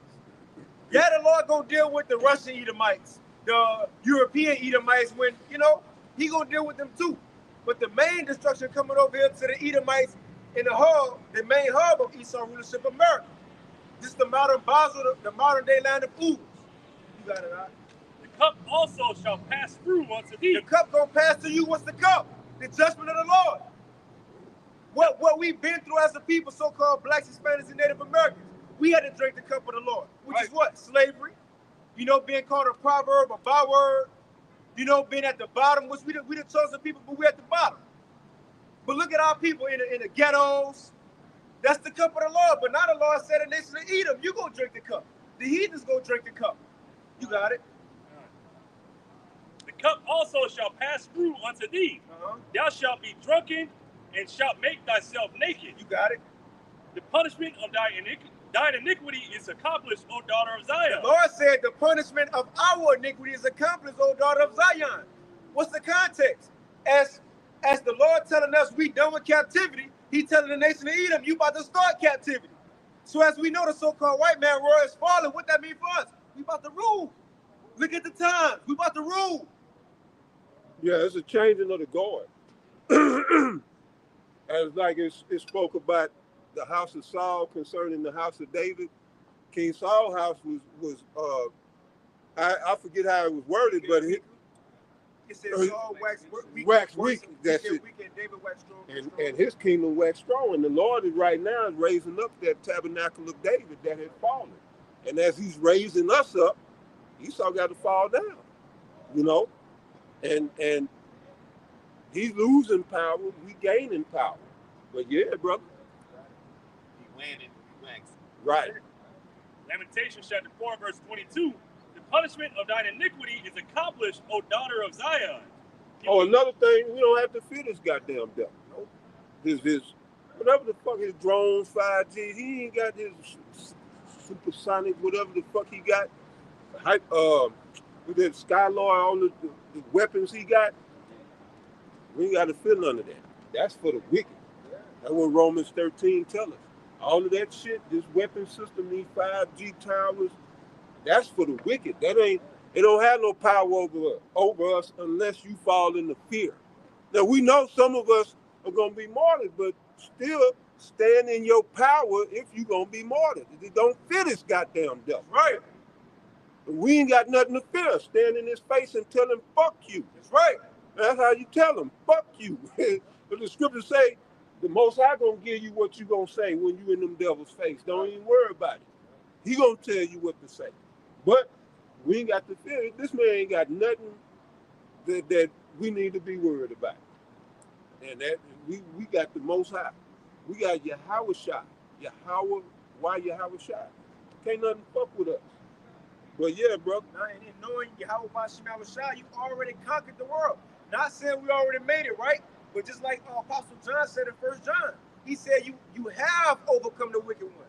He was speaking in past tense. Right. Because once you believe in the Lord, you now again, we might die, we might not want to feel the pain. Remember, Yahweh Shai, he don't want to feel it, you know? We're in the flesh. But we shouldn't fear what's gonna happen after. We should know it. We about to go see the one who we just been talking to every day, serving every day. We shouldn't fear Esau, Yahweh Shai. Pilate tried to threaten him with death.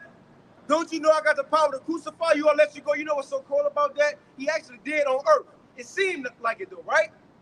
But Yahweh Shai said, you have no power at all against me except it was given you from above. See, we get past this world, what we see. We know the Lord in control. Like, we get it. The 7 brothers and Maccabees, even if we died, okay, so what? So the Israelites not going to rule after? So just because we died, prophecy goes, no. Just because you kill a couple of us, prophecy going to stop? No. We still going to rule, man. That's why we shouldn't worry. Okay, oh, you cut our head off. But you know the Lord going to have brothers so bold in these last days when they got to get brought up for them kings and rulers. Look at our forefathers in the ancient world, how bold they were. There's a time like never before. Come on, man. Y'all brothers. Man, because the victory has already been written. It's already written that we already possess it, like the brothers started off with. The saints shall take the kingdom. Y'all just read Babylon is falling. Right.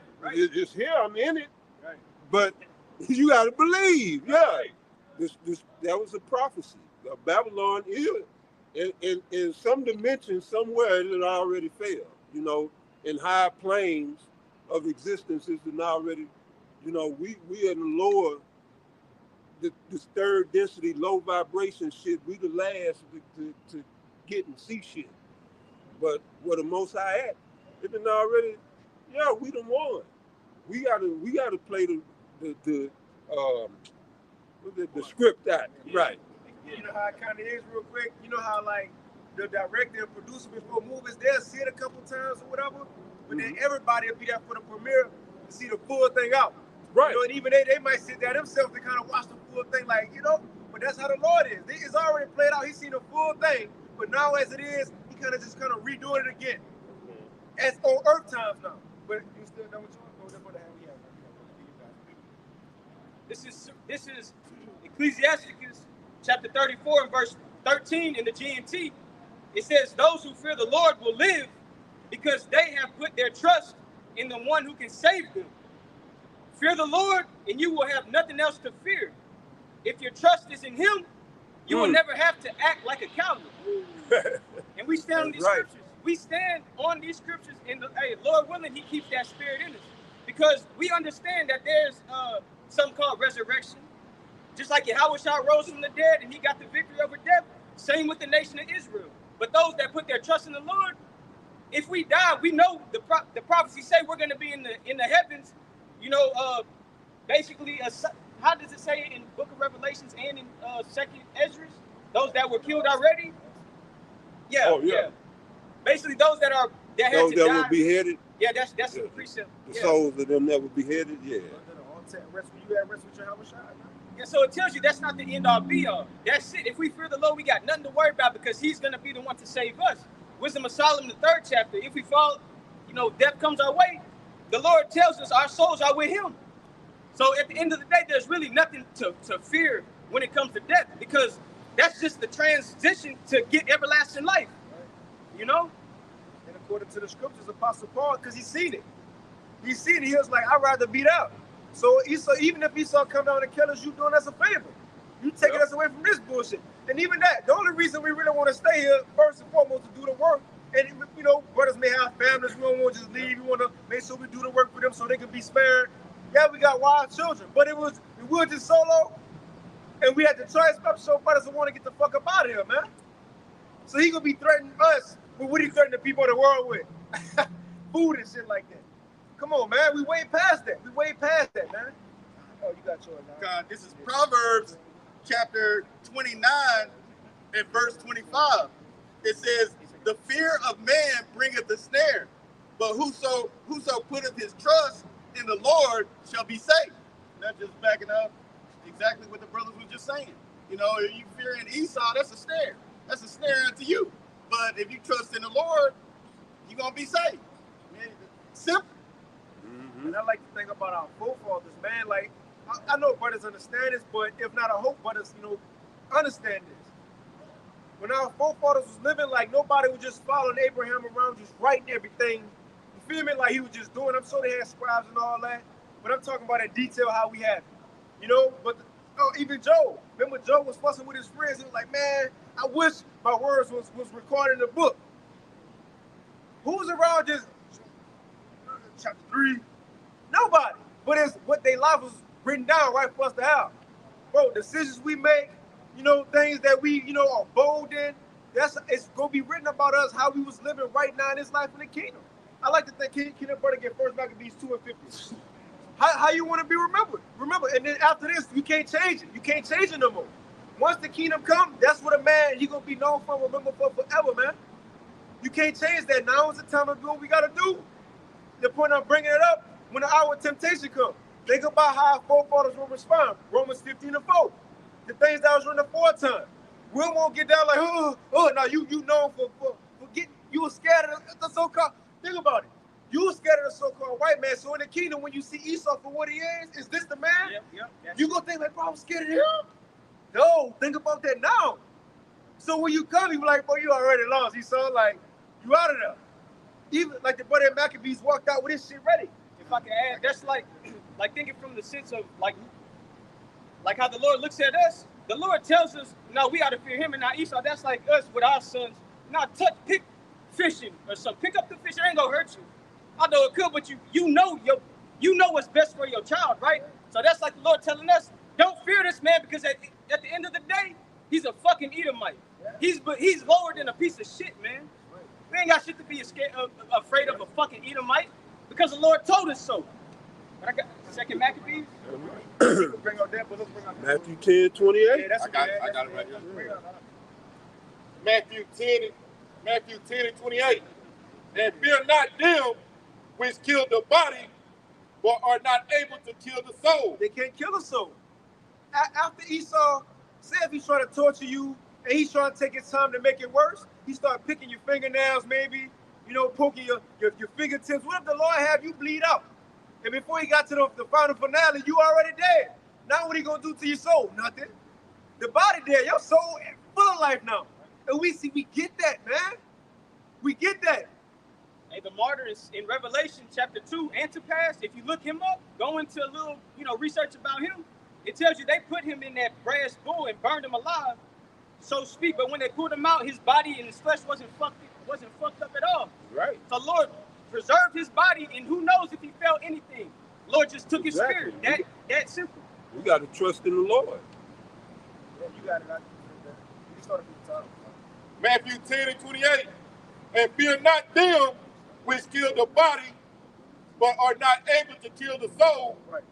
But rather fear him, which is able to destroy both soul and body in hell. Come on, man. Meaning what? The Lord, The Lord can do anything he want to do with you. He can have Esau kill you, then when you go up, say when Jacob's trouble started, if the Lord really want, he can see, well, see, it's going to happen. When those missiles, he going to send your ass right back down, right? So even if you scared of Esau, you got to see him, Esau can still kill you after, just because you took too long to take it.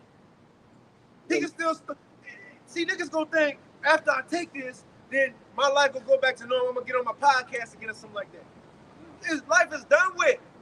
It ain't going to get better. And even after you get it, it ain't like you gonna have a 5-course meal after that, and you get put up in a penthouse. Take your ass to the back of that concentration camp, get an MRE pack, and then sit your ass down. That's what it's gonna be. So why would you fear a man like that? It's two things. You can either fear Esau, you can either die by the Lord or die for the Lord. But you look at Boosie right now. He going through all kind of torture. He said he ain't never been in pain like that. There's something going on with his heart. But he was making mockery on videos a few years back, talking about how the Lord himself ain't gonna stop him from eating no pork. And look at him now. He talking about, I'm gonna change how I've been eating. Nigga, don't change now. Don't change now. But that's the Most High can put you in some shit you didn't see coming and make your life a living, miserable hell. That's torture of the soul. See, he taught, Most High is torturing this man's soul. He's not only fuck with your body, but that fuck with your soul. Now he on tour and can't goddamn, he performed, so you know he had fast performing. Then right after the performance, he got to rush to the hospital. That's and you know how he is, and you know how them niggas, big head niggas are, proud. You know that's fucking with him, But Galatians 6 and 7, be not deceived. You're not gonna make mockery of Yahweh Bashim Yahweh Shah. He gonna have the last say so, and the Most I ain't through with that nigga by far. He think, I'm gonna do this, I'm gonna do. Most I just getting started on that nigga ass. And look, all of them, man, all of them. It's like an epidemic of niggas either getting tortured or just looking bad. With Kanye talking about he's sucking his cousin dick. Yeah. It's just all kind of crazy shit. Niggas coming out, just wow. Somebody else came out. But go ahead, But the Most High make you, he can make you miserable, man. Yeah, fuck that. An example, going into 2 Maccabees, the 6th chapter, on the behalf of a man named Eleazar, up in age, he refused to defile himself by eating abominable foods, right? So he took on the consequences for it. So let's read that account a little bit.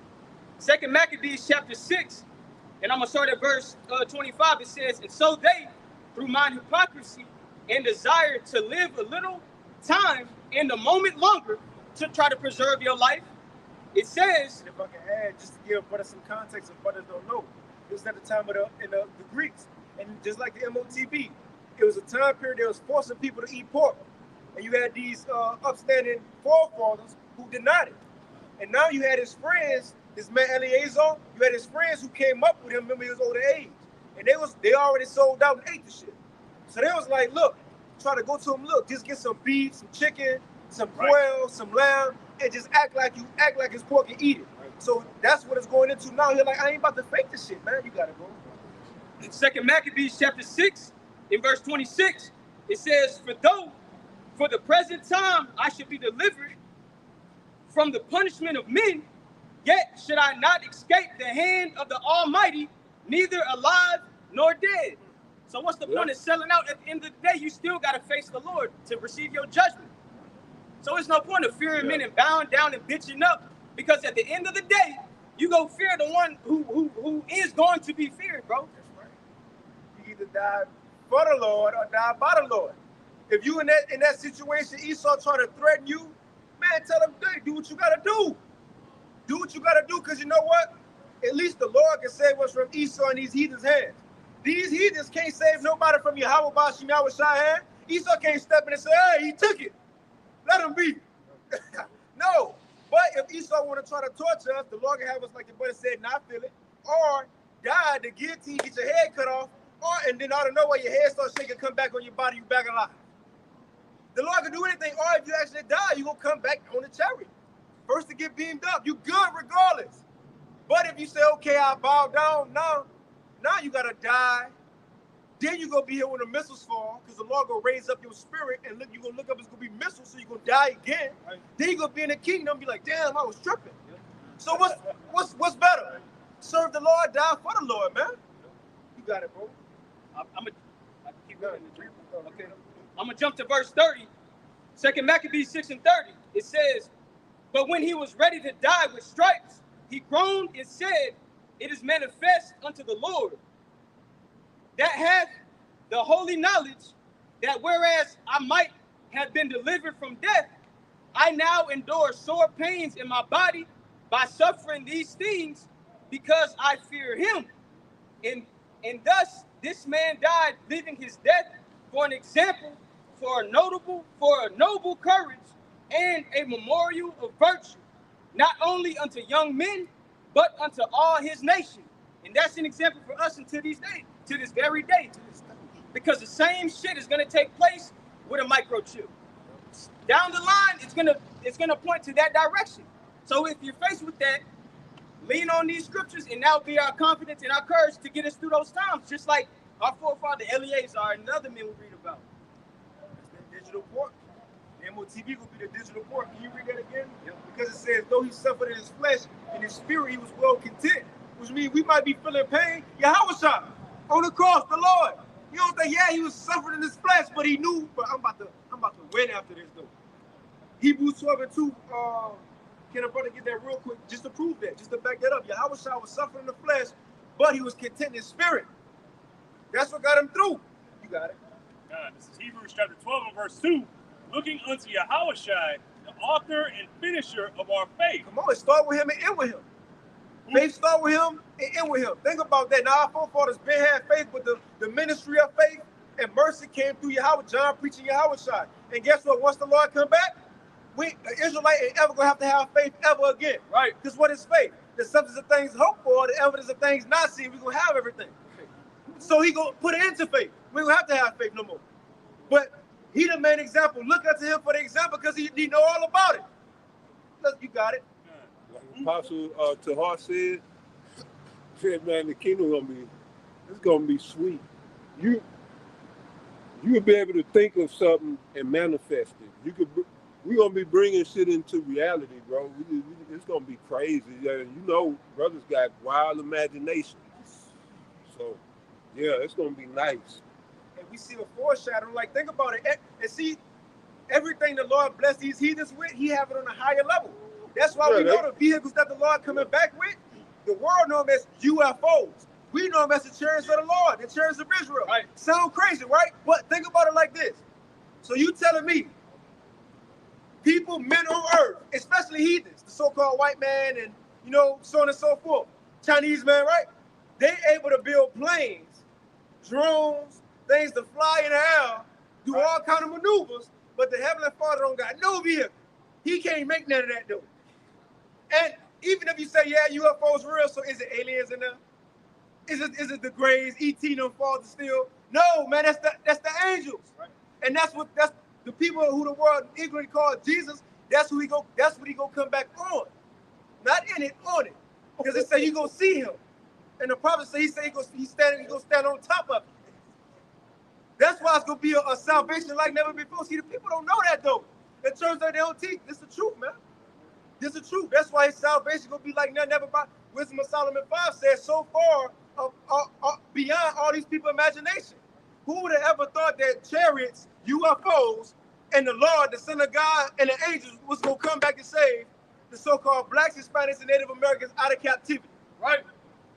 And not just saying this, you have to be those people, but you might not look like those people. We've been scattered for thousands of years. But your bloodline have to go back to Abraham, Isaac, and Jacob, and one of those 12 tribes. And today, mainly, we will look like a so-called, as our bywords, blacks, Hispanics, and Native Americans. But we the Israelites. That's how we're going to get saved from this condition. By the Lord, man. Right. Divine intervention. So we Right. ain't trusting in ourselves. That's why we cool. We cool. We see the world falling. And we don't have to pick up a sword. We don't have to waste time and get an army. And then we can trust. No. Keep pushing the word. Prophecy go be fulfilled. And the Lord go come. Just got to go back to Egypt. How did we get out of Egypt without an army? Divine intervention, man. That's how Moses and Aaron brought the Israelites out. By the Lord. You got what you got, what we at? You still in there? Yes, let's finish that Hebrews 12, bro. Hebrews chapter 12 and verse 2. Looking unto Yahushua, the author and finisher of our faith. That's the true name of the Lord, Yahushua, which that's Hebrew.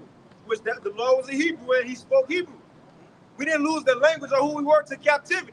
And what Yahushua means, Yah, he, and Yahushua, Savior or deliverer. That's what he come and do. It ain't Jesus, man. What you going to Jesus, it means earth pig. No, earth dirt. Earth dirt. What's earth? Shit you step on. It's not real. That's not the man who was on the cross. His name wasn't Jesus. The apostles weren't going around telling people repent in the name of Jesus.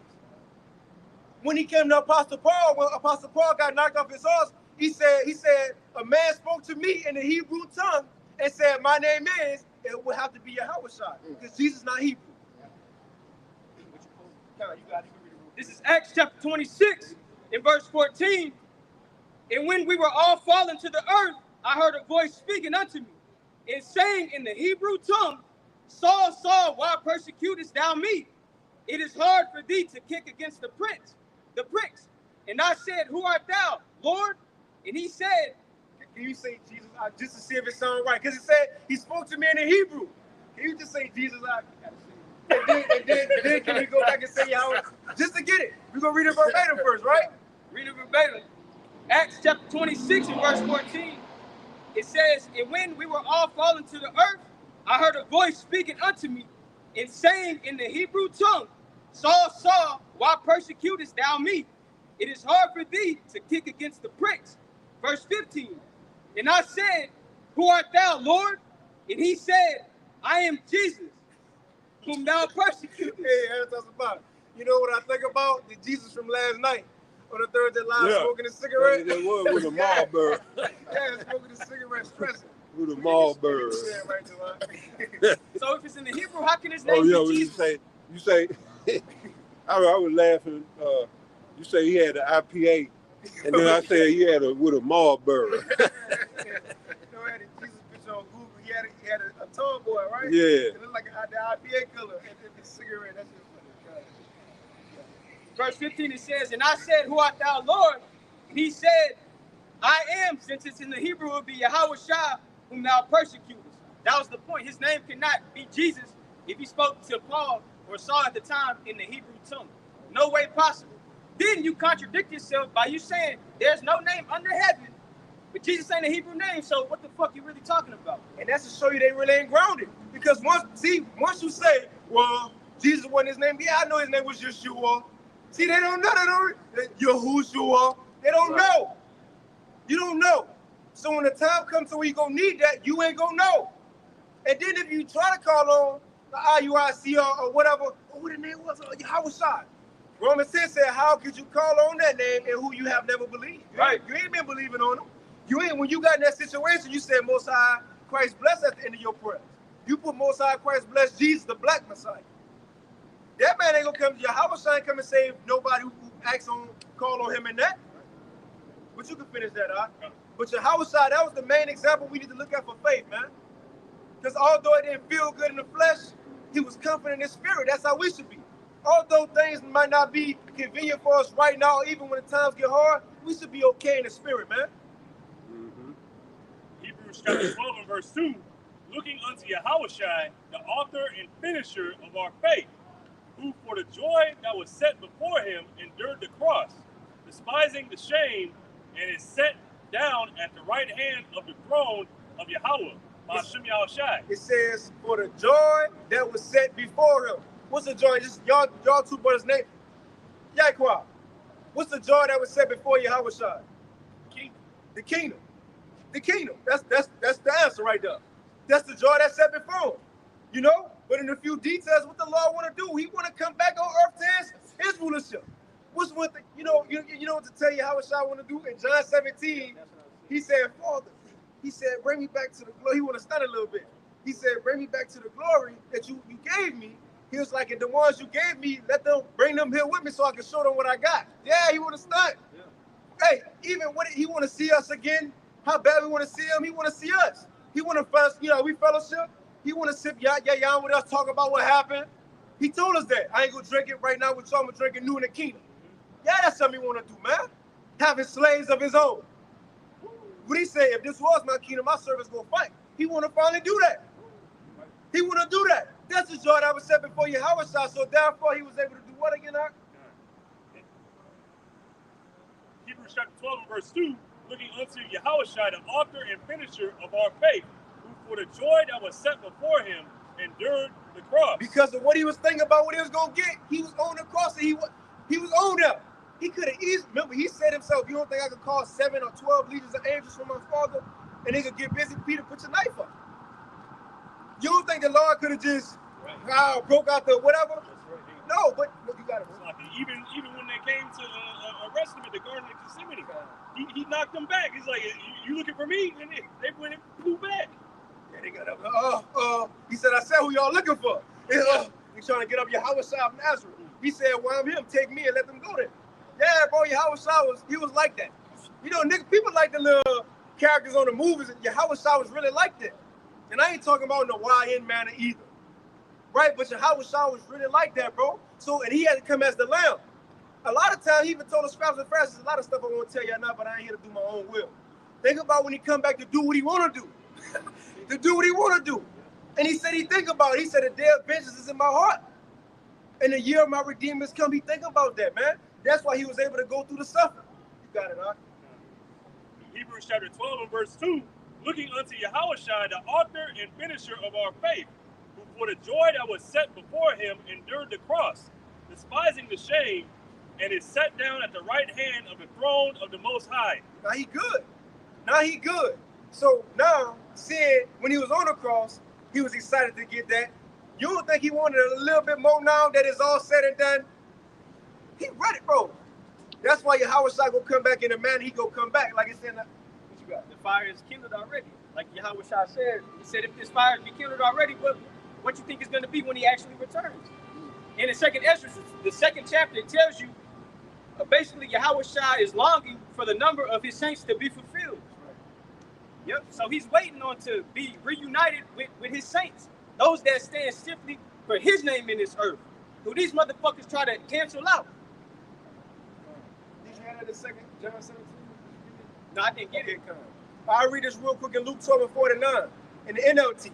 He says, I have come to set the world on fire, and I wish it were already burning. So Yahweh was in that spirit. He wished it was already burning. How much more now that he watching too? Because he don't know the day. So he's still watching to see. Now, granted, he know, but he's still watching too. He's still paying attention to some things. I don't know in detail, right? I'm sure you know way more, right? But he still don't know the day. He still got to pay attention to the sun. You got it, huh? An example of what the brother just said. Look at the account with Stephen. The Lord was watching him. Whenever his saint was being persecuted, and under torment, Yahweh was seeing exactly what he was going through. And Stephen didn't worry about the stones and the rocks being, thrown at him. And looking at an old video of how they used to stone people, it wasn't no little fucking pebbles, bro. Like the boulders, size that you could pick up. A video that we saw, nigga, whole jawbone ripped off and shit, man. So he's going through that type of torture or suffering, but yet his eye is focused on the Lord. He's seen Yahweh not sitting, standing on the right hand of his Father. That's right. Yeah, that's right, bro. Look, hey, we want to fall into the lot of our forefathers. We could probably take it out in that first too. We want to fall into the lot of Yahweh and our forefathers. Them men stood stiffly. Even to this day, the most known men ever in history are who? Yahweh or who the world called Jesus. King David and Abraham. Our people, our forefathers. Right. So think about it. We stand in that same lot in the world to come forever. Guess who go? Yes, those men. We want to be a part of that number, man. That's what's going on right now, right? That's what's going on, right? See, well, we don't give a flying F about these people, what they think. They already lost. They already been conquered. You see? our mind is way past this. We kind of like Yahweh Shai. We just got to wait the time out. We just wait until you about to say something. That word for loss in the scriptures goes back to destroyed. So they are you already destroyed. Why? Because they follow the son of perdition. You got it, all right? This is 2 Maccabees. I mean, I do. Well, this is 2 Maccabees chapter 7 and verse 14. This is talking about the 7 sons that were tortured for not eating pork. Oh, yeah. And it says, this is 2 Maccabees chapter 7 and verse 14. It says, so when he was ready to die, he said, thus, it is good being put to death by men to look for hope from the Most High, to be raised up again by him. As for thee, thou shalt have no resurrection to life. And these are our forefathers. These are the things that they endured, but they had that hope, that faith that the Lord, just like Abraham, he had faith that if he put Isaac to death, that he would resurrect him. And that's what we have to have in the times to come. We can't fear man. I can read that in the GNT. Go ahead. This is the same scripture, 2 Maccabees 7 and 14 in the GNT. It says, but his final words were, I am glad to die at your hands because we have the assurance that the Most High will raise us from death. But there will be no resurrection to life for you, Antiochus. So that's a direct cut, and he threw his name in there directly. But for us, it's a sure assurance that we got resurrection from death. We have life to look forward to. It's prophesied we're going to live forever. You know, the days of Israel are innumerable, okay? Yeah, I forget where it's at. I was in Corinthians. It's at the end of 1 Corinthians 1, I believe. And Apostle Paul was pretty much going into, like, if you don't believe Yahweh Shai rose from the dead, us who's supposed to believe that, if that's not true, we already lost. Right? If Yahweh Shai didn't rise from the dead and he not coming back to raise us up, if that's not true, we through. We through. I think it's in 1 Corinthians when it says, what he read. This is Sirach or Ecclesiasticus chapter 4 verse 28. Strive for the truth unto death, and Yahweh Ba'Shem Yahushai shall fight for thee. So we're fighting for the truth. Hey, if we gotta die, hey, so be it. But we know Yahweh Ba'Shem Yahushai is going to defend his people. He's going to fight for us. Hey, as long as we fight for him, we're fighting for his name. And what's that also in Revelation? I can't remember. It's 3 verse 10. I say, because you stood so stiffly.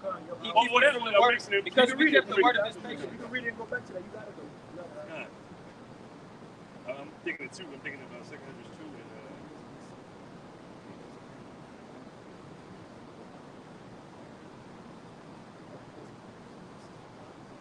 This is Revelation chapter 3 and verse 10. Because thou hast kept the word of my patience. And that word for kept means to guard it. You took care of the word. You treated this word like a precious commodity because it is. So you treated this word because thou hast kept the word of my patience. I can patience going into suffering, and because you continue to believe in that thing through what you was going through. God. Because thou hast kept the word of my patience, I also will keep thee from the hour of temptation, which shall come upon all the world to try them that dwell upon the earth. So this is what's coming. Jacob's trouble. This is going to be a worldwide thing. There's going to be nowhere safe to be. And because you keeping Yahushai's word, you keeping the word of Yahweh Ba'Shem Yahushai, hey, you're going to be protected. That don't mean you're not going to have to go through any of this, but you're going to make it. You're not going to lose your crown. You're not going to lose the reward that's ahead of us. The same thing like Yahushai enduring the cross for what's ahead. I got this real quick just to go into what we talking about. Yahushai coming, changing our bodies, and we gonna rule. If that's not the truth, we might as well just pack it up. We might as well just be like the people and live it up because we through. That's what the Apostle Paul about to say. This 1 Corinthians chapter 15 and verse 13. It says, "For if there is no resurrection of the dead, then Mashiach has not been raised either." So if nobody raised from the dead, then Yahushua should still be over there in the tomb for Joseph of Arimathea, right? But he not, because he rose. That's the point. It says, and if Mashiach has not been raised, then all of our preaching is useless and your faith is useless. So why are we out here? If Yahweh ain't raised, then why are we out here? Because if he didn't raise, how are we going to get out of captivity? It says, and we apostles will be lying about the Most High. For we have said that the Most High raised Mashiach from the grave. But that can't be true if there is no resurrection of the dead. It says, and if there is no resurrection of the dead, then Mashiach has not been raised. And if Mashiach has not been raised, then your faith is useless and you are still guilty of your sins. In that case, all who have died believing in Mashiach are lost. They just go in the grave forever in the abyss. It says, and if our hope, the ones who are alive, and if our hope in Mashiach is only for this life, because when we rise, we go into another life, right? So if believing in Yahweh only for the now and we don't get raised and go to a next life, it says, and if our hope in Mashiach is only for this life, we are more to be pitied than anyone in the world. We fucking through there. Because now we got to start over with everything. No, man. That's why, bro, go out on believing in Yahweh Bashim Yahushua, brother, just bring it out. Strive for the truth unto death. These things going to happen. If Yahweh rose on the right-hand side, he said, he prophesied about it. John 14, where I am, I'm going to come get you and bring y'all with me. It's prophesied about it. You see, but you can end it off on that first Maccabees. This is 1 Maccabees chapter 2 and verse 49. Now, when the time drew near that Mattathias should die, he said unto his sons. Coming back at you, Yaquab. Who is Mattathias, Ak? Who is Mattathias, Ak? And we in Maccabees, 1 Maccabees.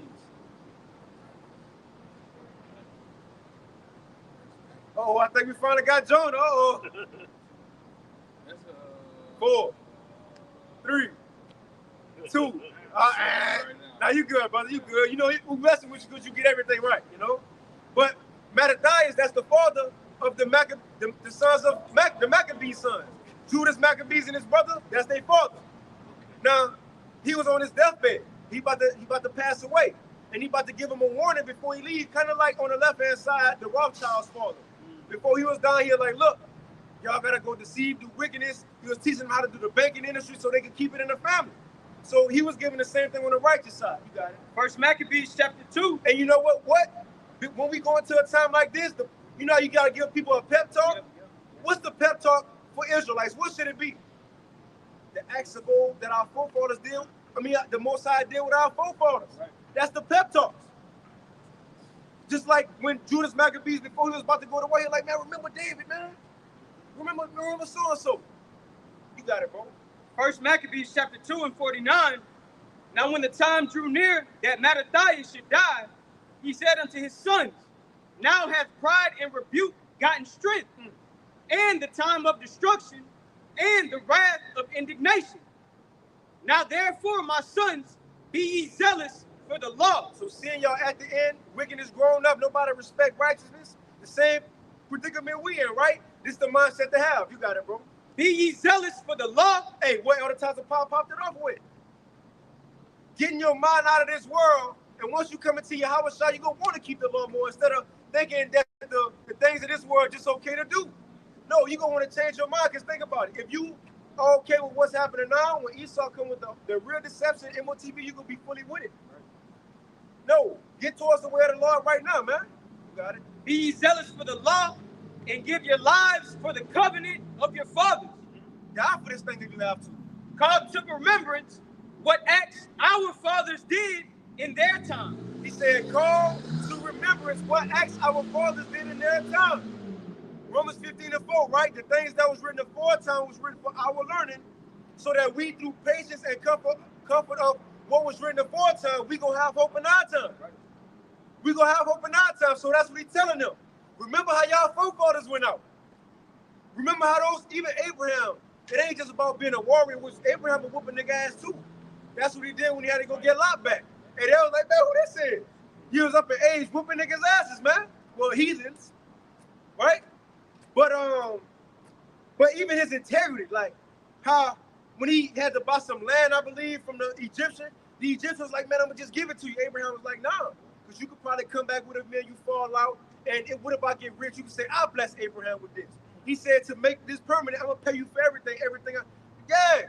That even not just, oh, taking something to get my power. No, even how we go about our day-to-day life, decision making. All those things are being written. What type of person we are, how we respond to situations. All those things are being written, man. You got it, Doc. First Maccabees 2:51 called to remembrance what acts our fathers did in their time. So shall ye receive great honor and an everlasting name. Hey, just to tell you to be upright with integrity. See, niggas could be lying and not thinking nobody see it the whole time is in the book. Ananias and Sapphira, who they didn't think nobody was gonna know they was lying. You know what's crazy? They didn't think they was gonna be in the Bible. And everybody know you fucking lied. Excuse my language, but they didn't think like that. Like everybody gonna know we came together and lied and all that. No, see the Lord, bro. The Lord writing everything down, whether it be in the scriptures or whether he gonna have it as a hidden book. These things are being recorded, man. Yasmin, who agents, who so on and so. That's your story. If you want to go out like that, cool. But hey, how you want to be remembered, man? You got it, bro. Verse 52. Was not Abraham found faithful? And I can say this, and this, I'm gonna just let you read. And that's why we gotta pray and really that the Lord have mercy on us, because it ain't like we could just say our own story how we want to do it. We fear the Lord, man, that he got us able to endure all these things that's about to come. But the point is having that confidence. The elect gonna put on that confidence. You got it. Verse 52, it says, was not Abraham found faithful? Can you read that again? 51? First Maccabees 2:51, called to remembrance what acts our fathers did in their time. So shall ye receive great honor and an everlasting name. So you could be remembered too. What book and chapter can we go to about the apostles prophesying in Babylon, and give me one of their names? For example, name me one of the prophets who name me one of the prophets who prophesied in ancient Babylon. You had Ezekiel, you had Jeremiah. Well, when the ancient Babylon was ruling, right? But the thing is, now can you name me a prophet who was prophesying in Babylon the Great? Why not? Because it's happening. We live in it. Like we live in it. We don't have the accounts on who did what in the hour of temptation. No, we got what Shadrach, Meshach, and Abednego did in the fire though. That happened. We living out the feet and the toes right now. Go, where's the feet and the toes? What precept the feet and the toes? We living it. It's the point, man. You got it out. First Maccabees 2:51, called to remembrance what acts our fathers did in their time. So shall ye receive great honor and an everlasting name. Was not Abraham found faithful in temptation, and it was imputed unto him for righteousness? Joseph, in the time of his distress, kept the commandment and was made Lord of Egypt. Phinehas, our father, in being zealous and fervent, obtained the covenant of an everlasting priesthood. And it says Jesus, but in this context, it will be Joshua, for fulfilling the word, was made a judge in Israel. Caleb, for bearing witness before the congregation, received the heritage of the land. David, for being merciful, possessed the throne of an everlasting kingdom. Elias, for being zealous and fervent for the law, was taken up into heaven. And that's Elijah. Verse 59, it says, Ananias, Azarias, and Mishael, it says, by believing, were saved out of the flame. Daniel, for his innocency, was delivered from the mouth of lions. See, it went through a whole plethora of our forefathers, right? So if we got that, now our Lord easily came through for them. Verse 61, and thus consider ye throughout all ages that none that put their trust in him shall be overcome. We believe in Yahweh Shemashah, we're going to be all right. You know, the kids with Maul, yeah, no, Lord willing, going to be all right in these times, man. No, even if it have to be a martyr, or you going to see how Shah is coming. Verse 62, it says, Fear not then the words of a sinful man, Don't fear Esau. for his glory shall be dung and worms. Today he shall be lifted up, and tomorrow he shall not be found, because he is returned unto his dust, and his thought is come to naught. In other words, at the end of the day, we gonna win. The Israelites gonna win, man. But trust in Yahweh Bashim Yahushua. That's the point. And in these times, like the woman said in the famine in 2 Kings 6, what she was told by the king, he said, woman, if the Lord ain't helping you, how you expect me to help you? Well, what you mean? You a king. You should have some notes. So everybody about to lose. If Yahweh Bashim Yahushua, Bashim Chakodash is not with an individual, you already lost. Like it said in John 3, you already lost and condemned. You know, but other times of power, you had anything? No. No, but is that anything? And we'll end it right down. You know, Lord willing, the street speaking, this sacrifice was edifying. And with that, we want to give all praises, honor, and glory unto Yahweh, Ba'ashem, Yahushai, Ba'ashem, Chakadash. and your double honors once again unto the apostles. And notice a great millstone as well as the men that toward them, and peace and blessings to all you out there out there, pushing his word with all truth and sincerity, as well as to all you believers out there who believe in the gospel. Keep fighting, keep pushing. We're almost out there. Shalom. Shalom. Shalom Yashala.